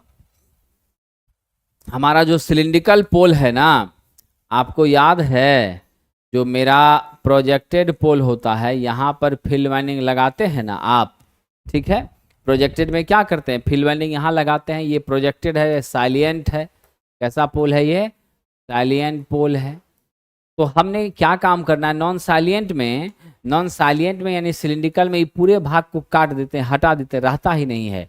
नॉन साइलिएंट में क्या होता है, इसके अंदरूनी भाग में ही आपका खांचा बना होता है, उन खांचों में ही हम क्या करते हैं, वाइंडिंग को इंस्टॉल करते हैं। ठीक है ना, क्या करते हैं, वाइंडिंग को इंस्टॉल करते हैं। तो नॉन साइलिएंट में ये चीजें होती हैं, इसीलिए वह क्या है, बेलनाकार प्रकार के रोटर, जिसमें बाहर से कुछ भी निकला हुआ एकदम नहीं रहता है। चलिए आगे बढ़ते हैं। अल्टरनेटर का वोल्टेज रेगुलेशन कम होता है जब लोड सर्किट में, हम सब चाहते हैं मेरा वोल्टेज रेगुलेशन क्या हो, कम से कम हो। वोल्टेज रेगुलेशन कम होगा तो नेचुरल सी बात है कांस्टेंट वोल्टेज हम लोगों को मिलेगा, साथ ही साथ हमारे वोल्टेज में वेरिएशन, साथ ही क्या होगा, वोल्टेज वेरिएशन भी आप ध्यान रखिएगा क्या होगा, कम होगा। ठीक है, क्या होगा, वोल्टेज का वेरिएशन भी कम होगा। तो यह हमारे लिए कहीं न कहीं बेहतर है। तो कब की स्थिति में आपका वोल्टेज रेगुलेशन घट रहा होता है, जल्दी से सोच के बताइए। बात है अल्टरनेटर का, बताइए जी। अल्टरनेटर में वोल्टेज रेगुलेशन कब बढ़िया होता है? What should be the right answer? High power factor. हमारी पावर फैक्टर जब बढ़ती है क्या हो जाता है, ध्यान रखिएगा, अंडर एक्साइटेशन में हमारी मशीन चली जाती है। क्या होती है, जब पावर फैक्टर बढ़ती है अल्टरनेटर में अंडर एक्साइटेशन हो जाती है, ठीक है। ऐसी स्थिति में हमारा वोल्टेज रेगुलेशन जब लीडिंग पावर फैक्टर होता है तब मिनिमम होता है, ये बात हम लोग जानते हैं, समझ गए। लीडिंग पावर फैक्टर पर मेरी क्या होती है, लीडिंग पावर फैक्टर पर मेरी साथियों यह मशीन अंडर एक्साइटेशन की कंडीशन पर होती है। क्या होती है, अंडर एक्साइटेशन की कंडीशन पर होती है। और सवाल यहां पूछ रहा है वोल्टेज रेगुलेशन का, तो जब पीएफ का मान घटता चला जाएगा तब जाकर के हमारी वोल्टेज रेगुलेशन इस सर्किट में क्या होगी, कम होगी। तो इसलिए यहां उत्तर कौन सा, डी लेना है। बहुत लोग जानते हैं इस प्रश्न का जवाब। अल्टरनेटर का रेटिंग कैसे लिया जाता है, जल्दी से बताइए। अल्टरनेटर का रेटिंग कैसे लेते हैं, ठीक है, अल्टरनेटर का रेटिंग कैसे लेते हैं जी, तो इसका रेटिंग हम लोग किलो वोल्ट एम्पियर में लेते हैं या नहीं तो मेगा वोल्ट एम्पियर में लेते हैं, समझ गए। किलो वाट जो है इससे हम लोग जनरेटर का भी रेटिंग लेते हैं, बाकी एक्टिव पावर को भी इसके द्वारा व्यक्त किया जा सकता है, समझ गए। KVR kilo volt ampere reactance, यह किसका यूनिट है, यह रिएक्टिव पावर का क्या है, यूनिट है साथियों, ठीक है। और केवीए के बारे में एक और छोटी सी चीज बता दें, मेरे ट्रांसफॉर्मर का भी क्या होता है, मेरे ट्रांसफॉर्मर की भी रेटिंग कैसे ली जाती है, केवीए में ही ली जाती है। इसलिए दिए गए प्रश्न का सही उत्तर क्या है, केवीए। क्या है इसका सही उत्तर, केवीए होगा, है ना। चलिए अगला प्रश्न, एक समुन्नत पोल सालियन पोल अल्टरनेटर को देख लीजिएगा। सालियन पोल अल्टरनेटर है तो स्पष्ट सी बात है साथियों,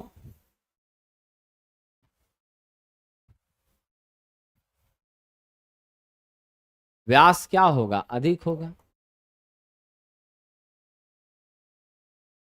व्यास क्या होगा, अधिक होगा। गोलाई बहुत ज्यादा होगी, पोल भी अधिक होगा, स्पीड भी आपका क्या होगा, कम होगा। तो यानी क्या कहिएगा, इसका व्यास क्या होता है, लघु होता है, और अक्षीय लंबाई क्या होती है, दीर्घ होती है। गलत साहब, ये मेरा सालियन पोल है, इसका व्यास बड़ा होता है और एक्सियल लेंथ छोटा होता है, बहुत मोटा होता है, व्यास बहुत बड़ा, और लंबाई मेरी क्या होती है, एक्सियल लेंथ, ये काफ़ी कम होती है। एकदम सही कहा विद्यार्थी, यहाँ पे पोल की मात्रा बहुत ज़्यादा होती है, 500 आरपीएम से कम पर ही हम इसको प्रायः चलाने का काम करते हैं, ठीक है। और इस तरह के रोटर का प्रयोग हाइडल पावर प्लांट में हम लोग किया करते हैं। कहाँ करते हैं, हाइडल पावर प्लांट में किया करते हैं, इसमें कोई शक नहीं है। और शोर तो ज़्यादा करती ही है, ये बात आप जान ही रहे हैं। रेफ्रिजरेटर में यूनिवर्सल मोटर का प्रयोग करते हैं, क्यों करते हैं सरकार, क्योंकि हम लोग जानते हैं यूनिवर्सल मोटर का स्टार्टिंग टॉर्क क्या होता है, टीएसटी उच्च होता है। क्या होता है जी, इसका स्टार्टिंग टॉर्क उच्च होता है। पहली चीज तो ये सही है। और दूसरी खासियत इसकी क्या है, यह एसी डीसी दोनों पर बड़े आराम से काम करता है, ठीक है। क्या होता है, एसी डीसी दोनों पर काम करता है, साथ ही साथ हाई आपकी क्या होती है, टॉर्क भी होती है, इसमें कोई शक नहीं है। तो मेरा राइट आंसर जल्दी से बता दीजिए साहब जी, क्या होगा, क्या होगा। मिक्सर ग्राइंडर में यूज करते हैं, स्पीड बहुत अधिक होता है, कितना होता है जी, 3000 आरपीएम से लेकर के हम लोग 15-14 हजार आरपीएम तक का यूज करते हैं मिक्सर ग्राइंडर के रूप में। बाकी 25-40 हजार तक भी यह जा सकता है, उतने तक के स्पीड को भी कैरी ओवर कर सकता है। तो मेरा राइट आंसर यहाँ हो जाएगा, उच्च स्टार्टिंग टॉर्क के कारण इसका इस्तेमाल किया जाता है। क्या होता है, हाई स्टार्टिंग टॉर्क के कारण इसका प्रयोग विशेष रूप से किया जाता है। चलिए आगे बढ़ते हैं। अगला प्रश्न जी, कौन सा एक unexcited single phase synchronous motor का एग्जाम्पल है। खटाखट जवाब दीजिए विद्यार्थी जी, खटाखट जवाब दीजिए। कौन सा एक अनएक्साइटेड सिंगल फेज, अनएक्साइटेड का मतलब है डीसी सप्लाई हम इसके डीसी सप्लाई इसके रोटर में नहीं दे रहे हैं, रोटर में हम नहीं देते हैं। समझ गए? ऐसा कौन सा हमारा सिस्टम है, मशीन है जो सिंक्रोनस स्पीड पर चलता है, सिंगल फेज की ऐसी सप्लाई सिर्फ स्टेटर में देते हैं, रोटर में कोई एक्साइटेशन नहीं देते। वह दो प्रकार का है, एक हिस्टेरेसिस है, दूसरा रिलक्टेंस है। और हमारा हिस्टेरेसिस साउंडलेस होता है, यहां पर नाम नहीं है हिस्टेरेसिस का, सिर्फ रिलक्टेंस है, तो सिर्फ रिलक्टेंस लेंगे। सिग्नलिंग में, टाइमिंग डिवाइस में इसका प्रयोग विशेष रूप से किया जाता है साथियों, इसमें कोई शक नहीं है। Right answer is option number C. चलिए आगे बढ़ते हैं।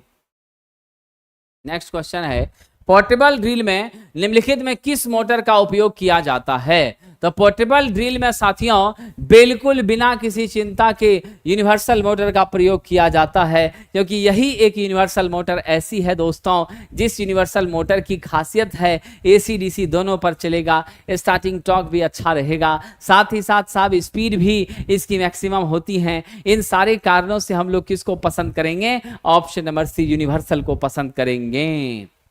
Capacitor start single phase motor में कैपेसिटर के स्थान पर डैश लगा दिया जाए तो भी मोटर चलता रहेगा।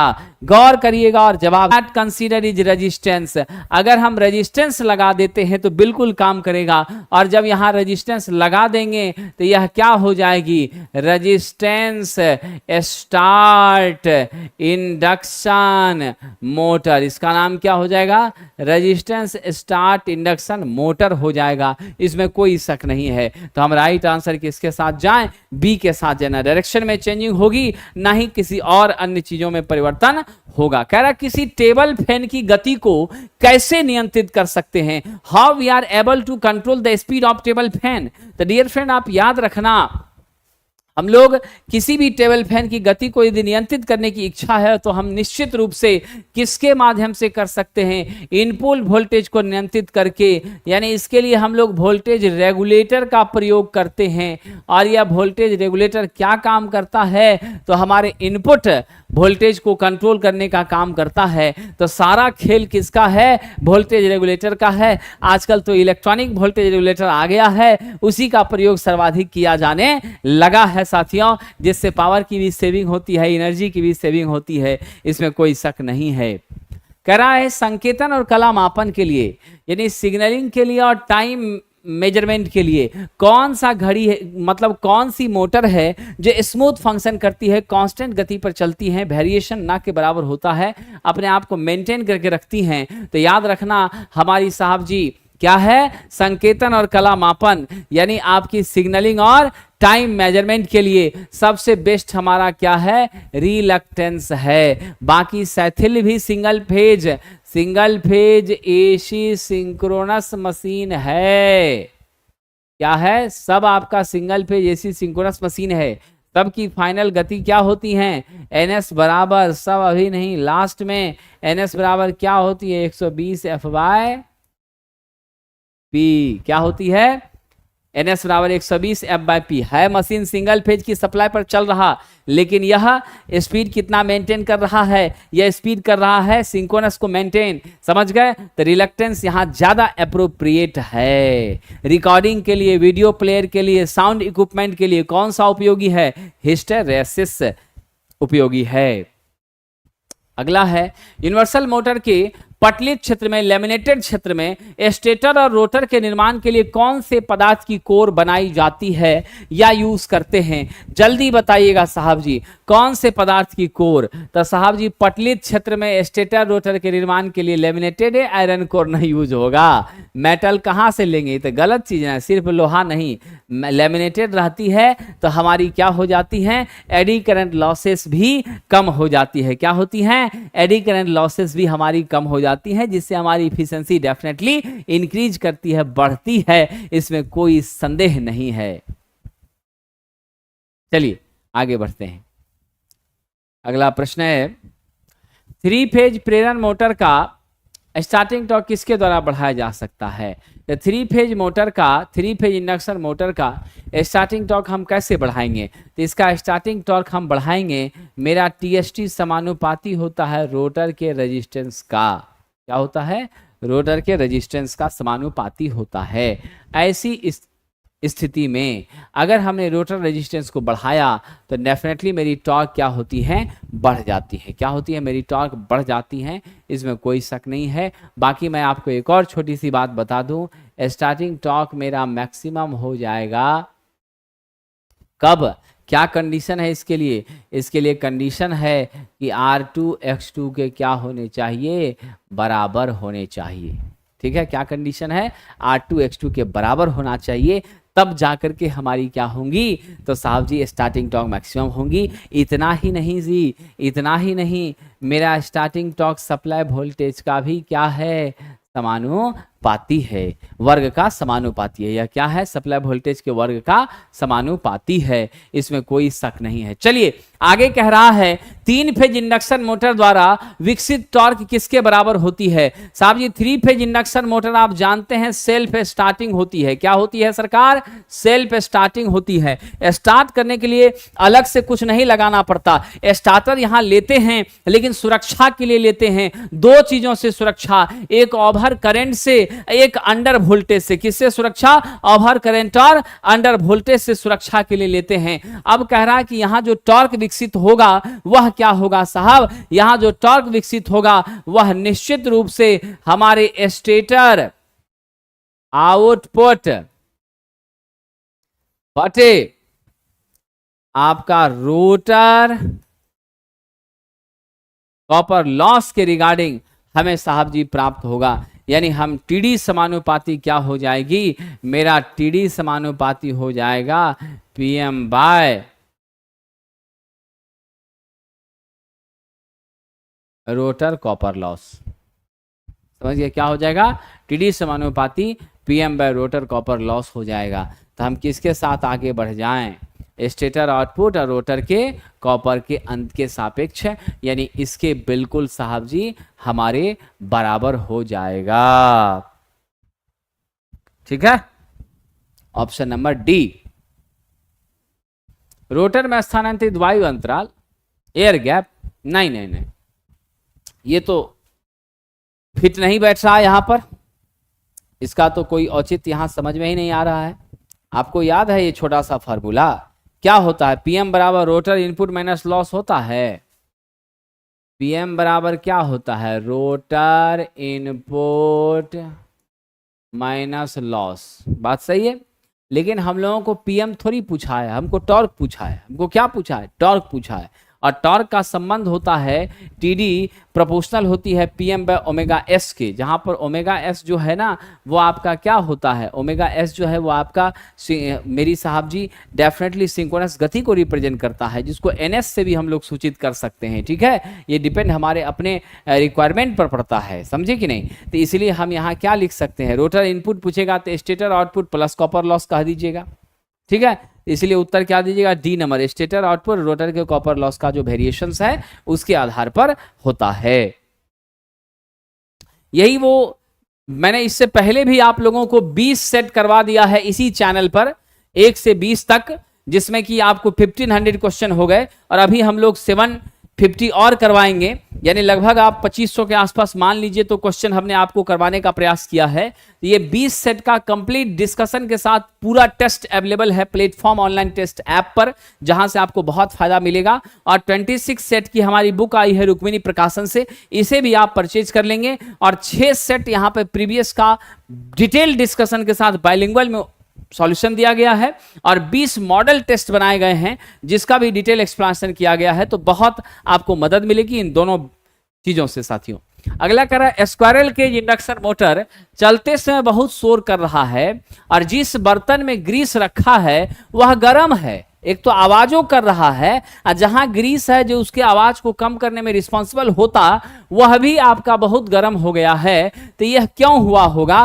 क्या कारण होगा साहब? इसका कारण होगा कि मेरा बियरिंग डैमेज हो गया है, बियरिंग खराब हो गया है, इसलिए ये समस्याएं आपको झेलनी पड़ रही हैं। अन्यथा कोई उपाय दूसरा कोई कारण इसका है नहीं। चलिए साहब आगे बढ़ते। कह रहा एक इंडक्शन मोटर के स्टार डेल्टा स्टार्टर में क्या होता है साहब? तो एक इंडक्शन मोटर के स्टार डेल्टा स्टार्टर में प्रतिरोध को स्टेटर परिपथ में क्या किया जाता है? डाल दिया जाता है। जरा सोच के बताइएगा और दिमाग लगा के बताइएगा, जरा सोच के और दिमाग लगा के बताइएगा। आप लोग मेहनती छात्र हैं, कौन सा उत्तर हम लोगों को लेना चाहिए? यहां पर मामला बड़ा गंभीर है साहब जी। Star delta starter squirrel cage induction motor में कितने के लिए? 5 HP से 20 HP के लिए प्रयोग किया जाता है।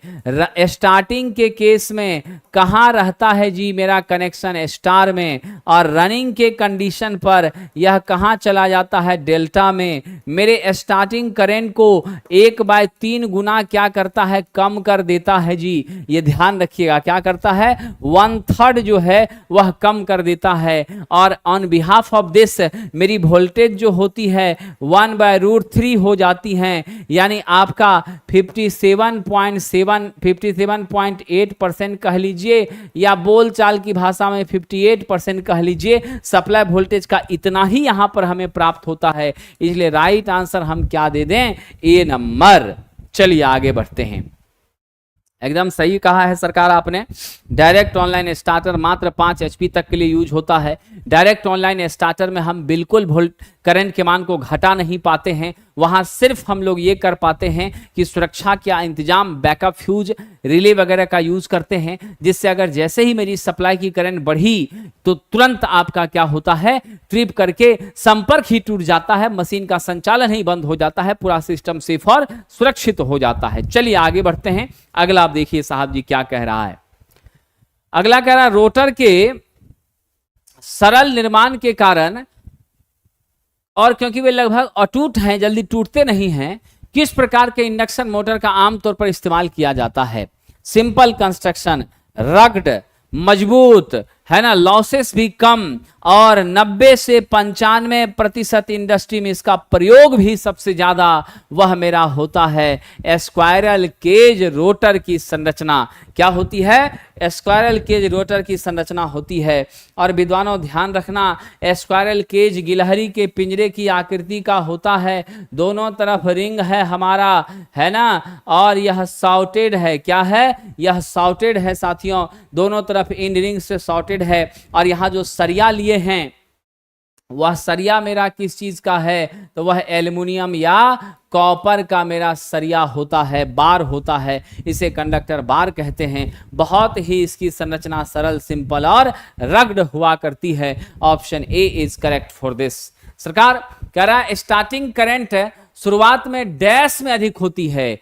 किस में अधिक होती है जी? स्टार्टिंग करंट शुरुआत में कहां पर अधिक होगी? तो सब लोग जानते हैं स्क्वायरल केज में कुछ हम लोग कर नहीं पाते, 5 से 7 गुना मेरी क्या होती हैं? IST अधिक होती हैं। किसका जी? मेरे IFL का, फुल लोड करंट का। किसका अधिक होती हैं? फुल लोड करंट से अधिक होती हैं। इन्हीं सब से बचने के लिए ना हम लोगों को स्टार्टर लेना पड़ता है, चाहे वो DOL लें, चाहे हम स्टार डेल्टा लें, चाहे हम लोग क्या ले लें जी?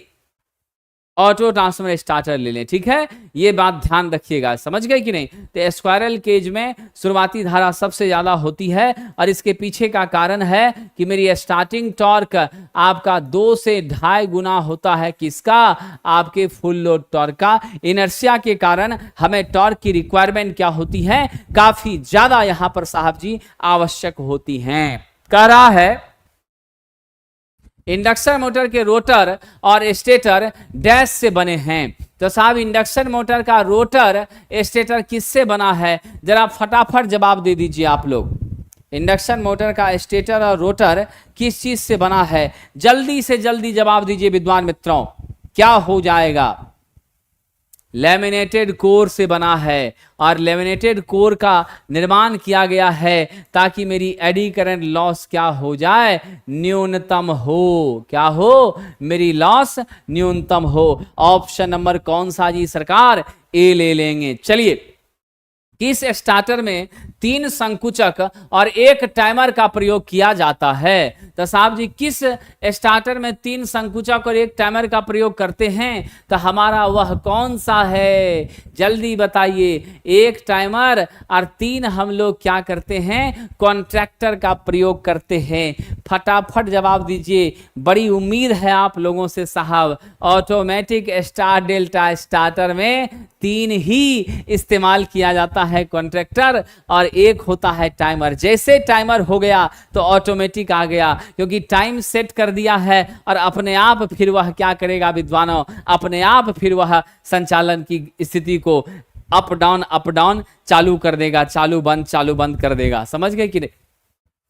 आइए, इंसुलेशन प्रतिरोध कैसे मापा जाता है? जब भी मापा जाएगा मेगा ओम में मापा जाएगा और इसका मान 1 मेगा ओम से अधिक ही होता है। समझ गए कि नहीं? क्या होता है? 1 मेगा ओम से अधिक ही होता है। इसलिए मेरे विद्वान मित्रों हमेशा के लिए याद रख लेना, इसलिए मेरे विद्वान मित्रों हमेशा के लिए याद रख लेना कि हम लोग मेगा ओम में मेजर करते हैं इंसुलेशन रेजिस्टेंस को, और इसको मापने के लिए जो यंत्र प्रयोग किया जाता है वह आपका मेगर है साहब। वह आपका क्या है? मेगर है। हम मेगर का प्रयोग करते हैं, ठीक है, इसमें कोई शक नहीं है। बिल्कुल बिल्कुल कुशवाहा जी, ये तो काफी तेजी में ही करवा रहे हैं, तभी तो हम लोग 57 पर पहुंच गए हैं और आपकी मंजिल आपके करीब ही है। घबराना एकदम नहीं है, समझ गए? क्योंकि कहा भी गया है सफलता पाने के लिए भूख प्यास नींद चैन सबका त्याग करना पड़ता है। सिर्फ सोशल मीडिया पर कमेंट करने से काम नहीं चलता है। क्या होता है? सिर्फ सोशल मीडिया पर कमेंट करने से काम नहीं चलता है। अगर जंग हमारी है, युद्ध हमारी है, विजय हमको पाना है तो हमको भी सड़कों पर उतरना पड़ता है। आइए जरा आगे बढ़ते हैं। बड़ा अच्छा प्रश्न है। मेगर से हम लोग मापते हैं इंसुलेशन रेजिस्टेंस को, बिल्कुल सही कहा है। ह्यूइट-स्टोन ब्रिज से हम लोग मीडियम रेजिस्टेंस को मापते हैं 0.1 ओम से लेकर के 0.1 मेगा ओम के बीच में, और 1 ओम या उससे कम के प्रतिरोध को मापने के लिए केल्विन डबल ब्रिज का प्रयोग किया जाता है या केल्विन ब्रिज का प्रयोग किया जाता है, ठीक है। आइए आगे बढ़ते हैं। अगला है साहब जी सिंगल फेज निवारक, सिंगल फेज प्रिवेंटर विशेष रूप से कब यूज होता है? ये जो सिंगल फेज प्रिवेंटर है या प्रोटेक्टर है, इसका विशेष प्रयोग है साहब जी असंतुलित वोल्टेज से सुरक्षा प्रदान करना। क्योंकि कई बार क्या होती है 3 फेज में आप देखते हैं कि एक मेरा संपर्क टूट गया तो आपका अनबैलेंस वोल्टेज की हो जाती है। उस अनबैलेंस स्थिति को सेटल करने के लिए, एडजस्ट करने के लिए हम लोग किसका यूज करते हैं? फेज प्रिवेंटर का यूज करते हैं। किसका करते हैं सरकार? फेज प्रिवेंटर का यूज करते हैं। चलिए अगला है माप यंत्र ट्रांसफर, इंस्ट्रूमेंट ट्रांसफर के बर्डन को कैसे व्यक्त किया जाएगा? तो हमारे इंस्ट्रूमेंट ट्रांसफर आपके 2 ही प्रकार के हैं, एक मेरा पोटेंशियल ट्रांसफर है, एक मेरा करंट ट्रांसफर है। एक पीटी है और दूसरा आपका क्या है साहब जी? आपका सीटी है। पीटी और सीटी पोटेंशियल ट्रांसफर और करंट ट्रांसफर है। इन दोनों का जो बर्डन है, इन दोनों का जो लोड है, उसको हम लोग कैसे मापते हैं सरकार? तो हम लोग उसे ध्यान रखिएगा एपरेंट पावर यानी VI के रूप में, यानी वोल्ट एम्पियर में व्यक्त करते हैं। कैसे व्यक्त करते हैं? VI वोल्ट एम्पियर में व्यक्त करते हैं, इस पर कोई शक नहीं है साथियों, ठीक है। चलिए अभी लगातार 10 दिन तो चलेगा ही 2 बजे एलपी का, ये तो मैंने पहले भी कहा था। आज दूसरा दिन है, अभी और 8 दिन चलेगा। कम से कम आपको मैंने 10 टेस्ट का कमिटमेंट किया है, तो 10 टेस्ट तो आपको करवाएंगे और उसका डिस्कशन यहां पर कराना है। तो साथियों ध्यान रखिएगा कि करंट ट्रांसफर जो सीटी है वह उच्च धारा को मापने के लिए यूज की जाती है, और सीटी आपका क्या है? एक प्रकार का स्टेप अप ट्रांसफर है, और पीटी जो है हाई वोल्टेज मापने के लिए यूज की जाती है, वो एक प्रकार का क्या है? स्टेप डाउन ट्रांसफर है। चलिए साहब जी कह रहा है 1 किलोवाट आवर मापी यंत्र किस क्लास में? तो KWH में किसको व्यक्त किया जाता है? इसमें हम लोग ऊर्जा को व्यक्त करते हैं, और यह एक प्रकार का कैसा है? इंटीग्रेटिंग उपकरण है। क्या है? इंटीग्रेटिंग है। पूरे महीने भर का, साल भर का, मतलब कलेक्ट करके सारा का सारा मैग्नीट्यूड एक बार हमें प्राप्त हो जाता है, इसीलिए यह इंटीग्रेटिंग है साथियों, याद रखिएगा। कैसा उपकरण है? इंटीग्रेटिंग है। ऑप्शन नंबर सी साथियों। कह रहा अज्ञात मान की वोल्टेज के लिए किसका प्रयोग सबसे पहले किया जाएगा? तो जब हमको मालूम ही वोल्टेज का मान नहीं है तो हम हाईएस्ट रेंज पर वैल्यू रखते हैं, क्योंकि अगर अचानक से मेजर कर रहे हैं और वैल्यू ज्यादा रहा वोल्टेज का, कम पर सेट किए हैं, तो मेरा मल्टीमीटर बर्बाद हो जाएगा, डैमेज हो जाएगा। इसीलिए हम लोग 500 वोल्ट पर अज्ञात मान के लिए मैक्सिमम रेंज पर सेट करके चलते हैं, क्योंकि इतना तो हम जानते हैं कि डोमेस्टिक पर्पस में सप्लाई आई है तो 230-250 वोल्ट तक रहेगा, और 3 फेज का भी है तो 400-440 तक जाएगा। इसीलिए 500 जब ले लिए तो सब मेरा सफल हो जाता है, क्योंकि एक मैक्सिमम रेंज को लेके हम चलते हैं। अगला कह रहा है साहब जी, व्हीटस्टोन ब्रिज है, P बराबर 10 ओम दिया है, Q बराबर 100 ओम दिया है, S बराबर 60 ओम दिया है, R बराबर वाट है साहब। आप जानते हैं क्या होता है व्हीटस्टोन ब्रिज का गणितीय सूत्र? यह होता है P/Q बराबर R/S। इसी को लिखा जाता है P इंटू एस बराबर R इंटू क्यू। यहां से R बराबर निकलता है P into S by Q. होगा ना जी? कोना कोनी गुणनफल क्या करते हैं? बराबर कर देते हैं। आमने सामने की भुजाओं के गुणनफल को एक दूसरे के सापेक्ष सिमिलर कर देते हैं। अब यहां जल्दी से हमको जवाब दीजिए, R का मान आपको निकालना है, P इंटू एस बटा क्यू हो गया। जल्दी से बताइए, P आपका 10 है, S आपका 60 है, Q आपका कितना है जी? 100 है। 0 0 कट गया, कितना आ गया सरकार? 6 ओम आ गया। ऑप्शन नंबर कौन सा ले लें? ए नंबर ले लें। क्या ले लें? ऑप्शन नंबर ए मेरा राइट आंसर है। चलिए आगे बढ़ते हैं। अगला है जी, एक मीटर ब्रिज में संतुलित अवस्था में L1 25 है, L2 75 सेंटीमीटर है, ज्ञात प्रतिरोध 60 ओम है, अज्ञात का मान निकालिए। यानी आपके पास L1 का मान 25 सेंटीमीटर, L2 का मान 75 सेंटीमीटर। अब यदि आपका L1 25 था तो मेरा R1 आपका 60 ओम है। अब R2 बराबर वाट कह रहा है, तो हम लोग क्या काम करेंगे? जल्दी जल्दी बताइएगा। क्या जानते हैं? मेरी रेजिस्टेंस लेंथ के समानुपाती होती है, यानी L1 बाय L2 बराबर आपका R1 बाय R2 हो जाएगा। यहां से करिए, सिंप्लीफाई करिए, कोना कोनी गुना करिए, क्या हो जाएगा? हमें चाहिए R2, है ना? तो R2 L1 बराबर R1 L2 हो गया। यहां से साहब R2 बराबर R1 L2 बटे L1 कर देंगे कि नहीं कर देंगे? क्या कर देंगे? जल्दी बताइए, समझ गए कि नहीं? विद्यार्थी जी, बड़ा अच्छा प्रश्न है, जरा इसको बना लीजिए, ठीक है ना? इसको बना लीजिए। R2 बराबर क्या हो गया? R1 L2 बटा L1। तो R1 का मान कितना है? R1 का मान है हमारे पास 60 ओम। कितना मान है? 60 ओम है, ठीक है कि नहीं? अब जरा देख लीजिए, तो हम लोग यहां 60 लिख दिए। L2 मेरा कितना है जी? आपका 75 है। L1 मेरा कितना है? 25 है। तो 25 तिया 75, 60 तिया कितना?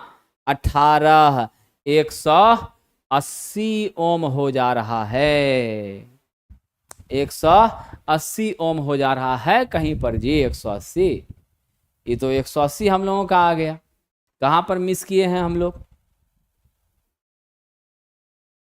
कहां पर मिस किए हैं जरा देख लें।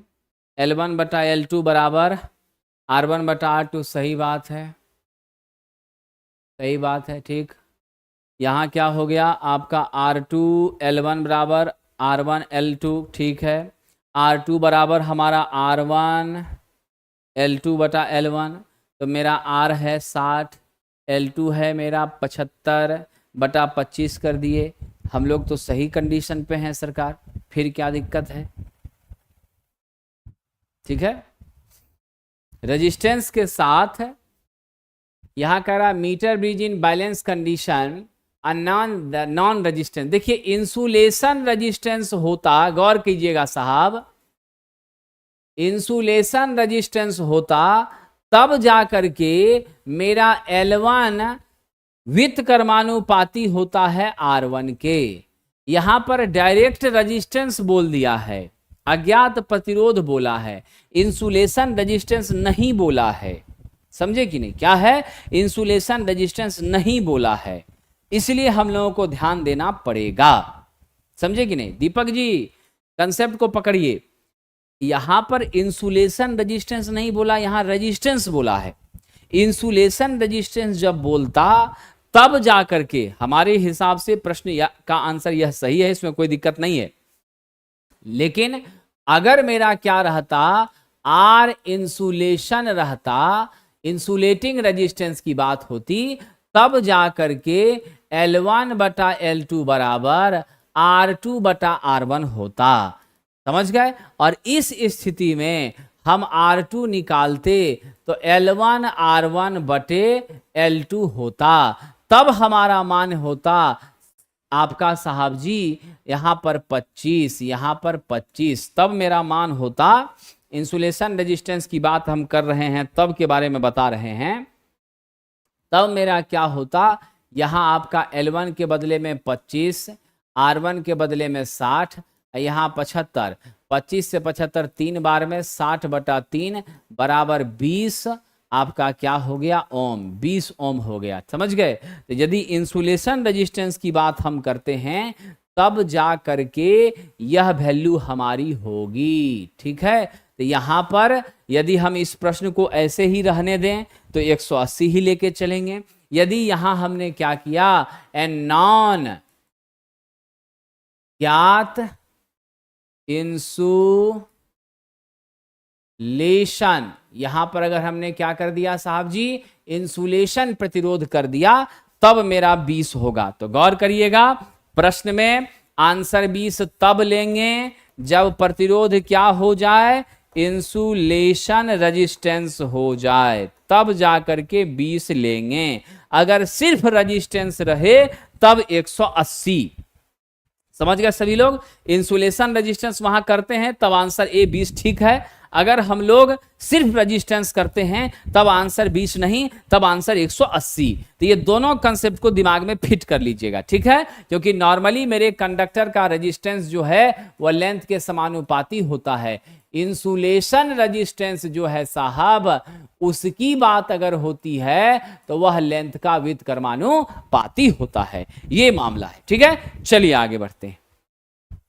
ओम मीटर को उपयोग में लाने से पूर्व क्या आवश्यक है? ओम मीटर को हम प्रयोग क्यों करते हैं? तो इसका प्रयोग हम लोग करते हैं साहब मध्यम मान का प्रतिरोध ज्ञात करने के लिए। क्या करने के लिए? मध्यम मान का प्रतिरोध ज्ञात करने के लिए इसका हम प्रयोग करते हैं। अब यह जो मेरा ओम मीटर है, इसमें प्रोब शॉर्ट सर्किट वगैरह हम लोग कर लें, चेक कर लें। ठीक है? प्रोब को चेक कर लें कंटिन्यूटी है या नहीं है। माप सीमा का चयन कर लें, भाई कितना रेंज तक मेरा जा सकता है, एक लास्ट लिमिट। साथ ही साथ हमारी जो पॉइंटर है उसको 0 पोजीशन पर एडजस्ट कर दें, तब जाके मेजरमेंट हमारा प्रॉपर सही और सूटेबल होगा। ऐसी स्थिति में हमारी सारी की सारी चीजें सही हैं। इन सभी बातों पर हमें ध्यान देना अत्यावश्यक है। थर्मिस्टर हेतु VI ग्राफ कैसा होता है साहब? तो थर्मिस्टर के लिए V और I का ग्राफ इस तरह का होता है, जिसमें x एक्सिस पर आपकी करंट होती है, y एक्सिस पर आपका वोल्टेज होता है। और यह जो ग्राफ है यह बता रहा है साहब, VI कैरेक्टरिस्टिक्स मेरा बता रहा है कि ताप के बढ़ने के साथ प्रतिरोध के मान में कमी हो जाती है। यानी इधर आप टेम्परेचर रख लीजिए, इधर आप रजिस्टर रख लीजिए। ठीक है? टेम्परेचर बढ़ता है, रेजिस्टेंस घटती है, यानी टेम्परेचर का व्युत्क्रमानुपाती क्या होता है, मेरा प्रतिरोध होता है। इस स्थिति में आप क्या जवाब दीजिएगा? एक सीधी रेखा नहीं होती है, नॉन लीनियर होता है, स्ट्रेट लाइन नहीं होता है। क्या होता है? नॉन लीनियर कर्व होता है साहब। ठीक है? चलिए आगे बढ़ते हैं। सीआरओ का पूरा नाम है कैथोड रे ऑसिलोस्कोप, और सीआरओ का हर्ट जो है वह क्या होता है? CRT होता है, जिसे हम लोग कैथोड रे ट्यूब कहते हैं। क्या कहते हैं? इसको हम लोग कैथोड रे ट्यूब कहते हैं। ये ध्यान रखिएगा। तो राइट आंसर क्या है? Option number C. इसका प्रयोग हम लोग वेव के शेप को, तरंगों की आकृति को देखने के लिए, उसको आइडेंटिफाई करने के लिए, उसे पहचानने के लिए, समझने के लिए करने का काम करते हैं साथियों। राइट आंसर है ऑप्शन नंबर सी। चलिए हाइड्रोमीटर से निम्न में क्या पता लगाया जाता है? तो हाइड्रोमीटर से द्रव्यों का विशिष्ट गुरुत्व जो है उसका पता करते हैं, यानी आपका जो इलेक्ट्रोलाइट है उसकी विशिष्ट गुरुत्व का पता करते हैं सेल वगैरह में। खास करके अगर यह 1.28 से लेकर 1.3 है तो मेरा सेल क्या है? फुल्ली चार्ज है। अगर इसी का मान 1.14 से कम है तो क्या है? यह कंप्लीटली आपकी, ध्यान रखिएगा साहब, डिस्चार्ज है। तो जो मेरा सबसे सही उत्तर होगा, what will be the correct for this? We are going with option number C. Specific gravity को मापने के लिए हाइड्रोमीटर का प्रयोग किया जाता है सेल बैटरी चैप्टर में। यह निश्चित रूप से बहुत महत्व रखता है साहब। इसके द्वारा बैटरी चार्ज है या नहीं इसकी भी जानकारी मिलती है। और एएलपी का ख्वाब और एएलपी में सफलता चाहने वालों, आप सबको मैं बता दूं, रुक्मिणी प्रकाशन की ये बेहतरीन पुस्तकें आपको सफलता के दरवाजे तक ले ही नहीं जाएगी बल्कि सफलता दिलाकर रहेगी। आपका बेसिक साइंस इंजीनियरिंग ड्राइंग का बुक रुक्मिणी प्रकाशन से आपके लिए उपलब्ध है। इलेक्ट्रिकल ट्रेड थ्योरी का स्पेशल बुक जिसमें point wise, topic wise theory question सभी दिए हुए हैं। फिर ऑटोमोबाइल ग्रुप फीटर के लिए, automobile group diesel mechanic, motor mechanic, tractor mechanic के लिए, फिर आपका fitter, Turner, machinist, welder, plumber के लिए, मैकेनिकल ग्रुप के लिए अलग से किताब है। ये सारी किताबें आपको बहुत ही ज्यादा मदद पहुंचाएंगी। इन किताबों के माध्यम से आप अपने जीवन को बदलने में कामयाब हो सकते हैं। आइए हमारा अगला प्रश्न है, सुव्यवस्थित दोष होता है यानी सिस्टमैटिक एरर होता है। तरीके से एरर तो है लेकिन सिस्टमैटिक साहब जी, प्रॉपर वे में, बेहतरीन अरेंजमेंट के साथ। तो प्रॉपर वे में बेहतरीन अरेंजमेंट के साथ जो एरर होता है वह एरर सिस्टमैटिक एरर, वह कौन सा उसका एग्जाम्पल है? खटाखट जवाब दीजिए साथियों, वह जवाब कौन सा है? सुव्यवस्थित एरर जो है वह किस बात को ध्यान में दे करके कंसीडर किया जाता है? तो यह मेरा साहब इंस्ट्रूमेंटल एरर होता है, इन्वायरमेंटल एरर होता है, ऑब्जर्वेशनल एरर होता है। ये तीनों एरर को कंबाइंड रूप से हम क्या कहते हैं? सिस्टमैटिक एरर कहते हैं। क्या कहते हैं? सिस्टमैटिक एरर कहते हैं साथियों, ये ध्यान दीजिएगा, ठीक है। चलिए अगला है मेरा, किस वाइंडिंग में टर्नों की संख्या अधिक होती है? जल्दी से जवाब दीजिएगा। हाई वोल्टेज में क्या होती है? एचवी वाइंडिंग की पहचान ही है। क्या होगा इसमें? नंबर ऑफ टर्न्स क्या होंगे? नंबर ऑफ टर्न्स अधिक होंगे तो वोल्टेज भी अधिक होगा, इसीलिए इसको क्या कहेंगे? एचवी कहेंगे। क्या कहेंगे? एचवी कहेंगे, ठीक है। और प्राइमरी सेकेंडरी का कंसेप्ट क्या है? प्राइमरी है जिसमें सप्लाई से जो जुड़ा हुआ है वह प्राइमरी है, लोड से जो जुड़ा है वह सेकेंडरी है। एलवी में क्या होगा? नंबर ऑफ टर्न्स आपका कम होगा, नंबर ऑफ टर्न्स कम होगा तो वोल्टेज भी कम होगी, इसीलिए मेरा क्या होगा?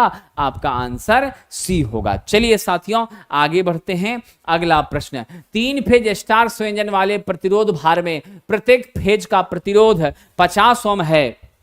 यदि एक प्रतिरोध हटा दिया जाए और 220 वोल्ट की सप्लाई दी जाए तो कंज्यूम्ड पावर का मान जल्दी बता दीजिए कितना हो जाएगा? तो 3 फेज में आपका लोड जुड़ा हुआ है और प्रत्येक फेज का भार कह रहा रेजिस्टेंस 50 ओम है। एक रेजिस्टेंस हटा दीजिएगा तो 200 वोल्ट की सप्लाई दीजिएगा तो कितना पावर आपका एब्जॉर्ब होगा? तो आप 200 वोल्ट का सप्लाई दीजिएगा तो नेचुरल सी बात है 200/50 तो आपका कितना हो गया?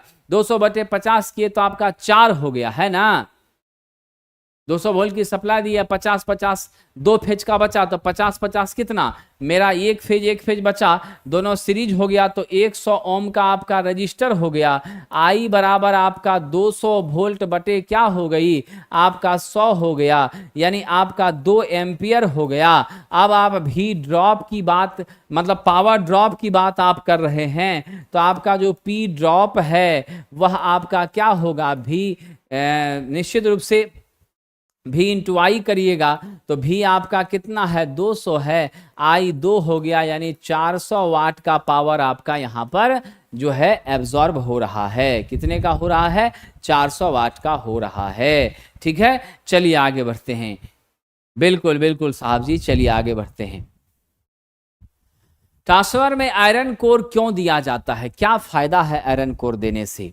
दोस्तों हम जानते हैं आयरन कोर हम इसलिए प्रयोग करते हैं क्योंकि मेरा आयरन या मेरा CrGOS या मेरा साहब सिलिकॉन स्टील, ये सब जो हैं यह बहुत ही अच्छी गुणवत्ता के चुंबकीय पदार्थ हैं और इसका रिलक्टेंस बहुत कम होता है, इसकी परमीएबिलिटी अच्छी होती है और तो और हिस्टेरेसिस लॉसेस भी इसमें कम होती हैं।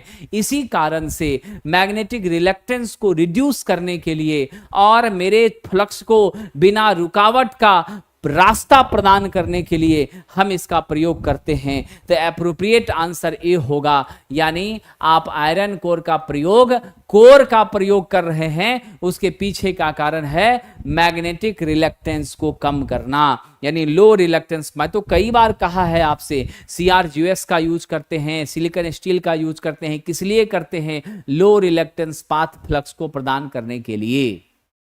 थीन लेमिनेशन का यूज करते हैं, उससे क्या होता है? एडी करंट लॉस रिड्यूस होती है ना।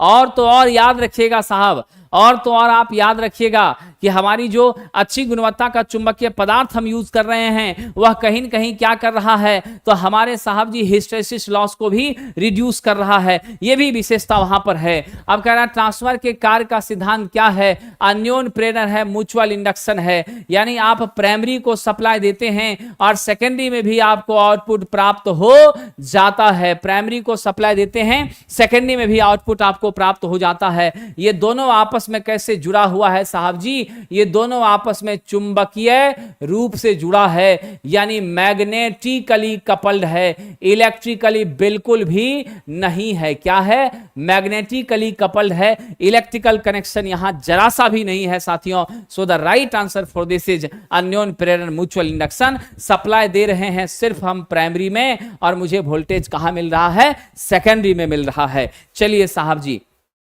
कोई रोटेटिंग पार्ट नहीं होता, फ्रिक्शन लॉस जीरो होती है। सबसे ज्यादा एफिशिएंसी किसकी होती है? हमारे ट्रांसफार्मर की ही हुआ करती है। 97 से लेकर 99 के बीच में ट्रांसफार्मर रेटेड वोल्टेज से जुड़ा हुआ है, हमिंग की आवाज कर रहा है। हमिंग क्यों हो रहा है? इस हमिंग का मूल कारण है साहब मैग्नेटो स्ट्रिक्शन। क्या है इसका मूल कारण?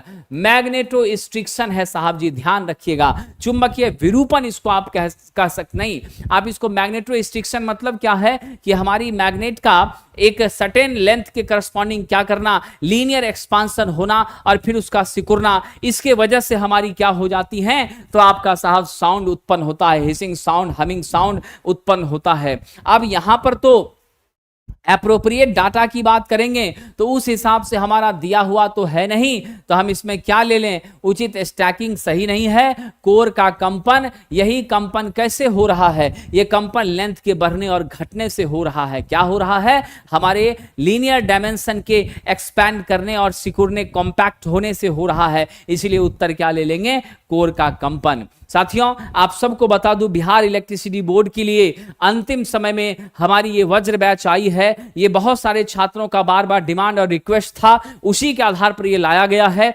22 अप्रैल से बैच स्टार्ट होंगी, शाम 6 से 8 PM में रेगुलर क्लासेस चलेंगी। 0 लेवल से इसमें हम रिवाइज करवाएंगे, थ्योरी भी बताएंगे, क्वेश्चन भी, न्यूमेरिकल्स भी, डाउट्स भी, थ्योरेटिकल क्वेश्चन भी। और ये बैचेज ऑनलाइन में 499 में उपलब्ध है प्लेटफॉर्म बाय नवीन कुमार सिंह ऐप पर, और ऑफलाइन में हमारे बाजार समिति रेनवो बिल्डिंग पर यह संचालित होने वाली है। आप इस बैच से जुड़ सकते हैं और अपनी तैयारी को मजबूती प्रदान कर सकते हैं। आगे बढ़िए साहब, अगला है निम्नलिखित में से किसमें एक कॉपर के तार के ऊपर इनेमल वार्निश की कोटिंग की जाती है? तो देख लीजिए साहब जी, हम इनेमल वार्निश की कोटिंग कॉपर के ऊपर जो कर रहे हैं, तो नाम से ही संस्कार पता चल रहा है। उसे क्या कहते हैं? उसे इनेमल्ड वायर कहते हैं। लचीला तार है हमारा। क्या है? लचीला तार है हमारा। यह ध्यान रखिएगा साथियों, इसमें कोई शक नहीं है, ठीक है। और यह वार्निश की कोटिंग करने से आप तार के ऊपर जब तार लपेटते हैं तो शॉर्ट नहीं हो पाती है। क्या होती है? तार के ऊपर जब तार लपेटते हैं तो शॉर्ट नहीं हो पाती है, सेफ और सुरक्षित रहती हैं, और फिर आप बहुत बड़ी समस्या से बच जाते हैं। और आज का आखिरी प्रश्न, फिर कल 2 बजे आपकी सेवा में उपस्थित होंगे लोको पायलट के प्रश्नों की श्रृंखला के साथ साथियों। और याद रखना, आज शाम 7 बजे एवरी सैटरडे को BSPSL का फुल टेस्ट 100 मार्क्स का जो होता है वह आयोजित होगा, और उसमें जो भी छात्र भाग लेते हैं वह जरूर वहां पर जुड़ें और अपनी कंटिन्यूटी को बनाए रखें, क्योंकि मैं बार बार कहता हूं लड़ाई और पढ़ाई दोनों चलते रहेगा और दोनों में विजय हासिल करनी है साथियों। आइए मेरा अगला प्रश्न है, अच्छे इंसुलेटिंग पदार्थ की मुख्य आवश्यकता क्या है? कोई भी पदार्थ बहुत अच्छा इंसुलेटर है तो उसका निश्चित रूप से क्या होना चाहिए? जल्दी बताइए, क्या उसके लिए आवश्यक है? कह रहा है कि विशिष्ट प्रतिरोध उसका कम होना चाहिए, मैकेनिकल स्ट्रेंथ कम होना चाहिए, ठीक है, ब्रेकडाउन कम होना चाहिए। बताइए तो, यहां भी कम विशिष्ट प्रतिरोध ही लिख दिया, तो अनर्थ वाली बात है ना जी। इसका क्या होना चाहिए? कम विशिष्ट चालकता होनी चाहिए यहां पर, तब चलेगा। यानी कंडक्टेंस यहां जरा सा भी नहीं होना चाहिए। समझ गए कि नहीं? क्या होना चाहिए? चालकता। हां, यहां एक चीज हम कर सकते हैं, यदि इस भाषा को चेंज कर दें, कम की जगह यहां उच्च लिख दें और लो की जगह यहां हाई कर दें, तब यह बिल्कुल एप्रोप्रिएट हो जाएगा हमारे प्रश्न के हिसाब से। तो एक अच्छा चुंबकीय पदार्थ उच्च स्पेसिफिक रेजिस्टेंस वाला होना चाहिए, ताप सहने की क्षमता उच्च होनी चाहिए, यांत्रिक रूप से मजबूती होनी चाहिए। क्या होनी चाहिए? यांत्रिक रूप से मजबूत होना चाहिए, डाइलेक्ट्रिक स्ट्रेंथ भी उसका जबरदस्त होना चाहिए। इसीलिए इस प्रश्न का सुधारा हुआ रूप है उच्च विशिष्ट प्रतिरोध, तब यह चलेगा। बाकी ये तीनों चीजें कहीं से भी उचित नहीं है, इसमें कोई शक नहीं है। अब मेरा ऑप्शन नंबर डी हो जाएगा। तो साथियों, खूब मन लगा के पढ़िए, मेहनत करिए, और आप सब लोग हम सभी शिक्षकों का साथ दीजिए। निराशा होती है जब 50, 55, 60 बच्चे पहुंचते हैं। हजारों की संख्या में पहुंचने का संकल्प लीजिए। हम सब लोग निर्णय लेकर तिथि तैयार कर रहे हैं और जल्द आपको सूचना देंगे। और आप सब लोगों का साथ मिला और हम भी आपके साथ लगे, मिलकर प्रयास करेंगे, सफलता भी मिलेगी, अपना हक भी मिलेगा और अपनी चीजें भी हम पाने में सक्षम होंगे। बहुत बहुत धन्यवाद साथियों।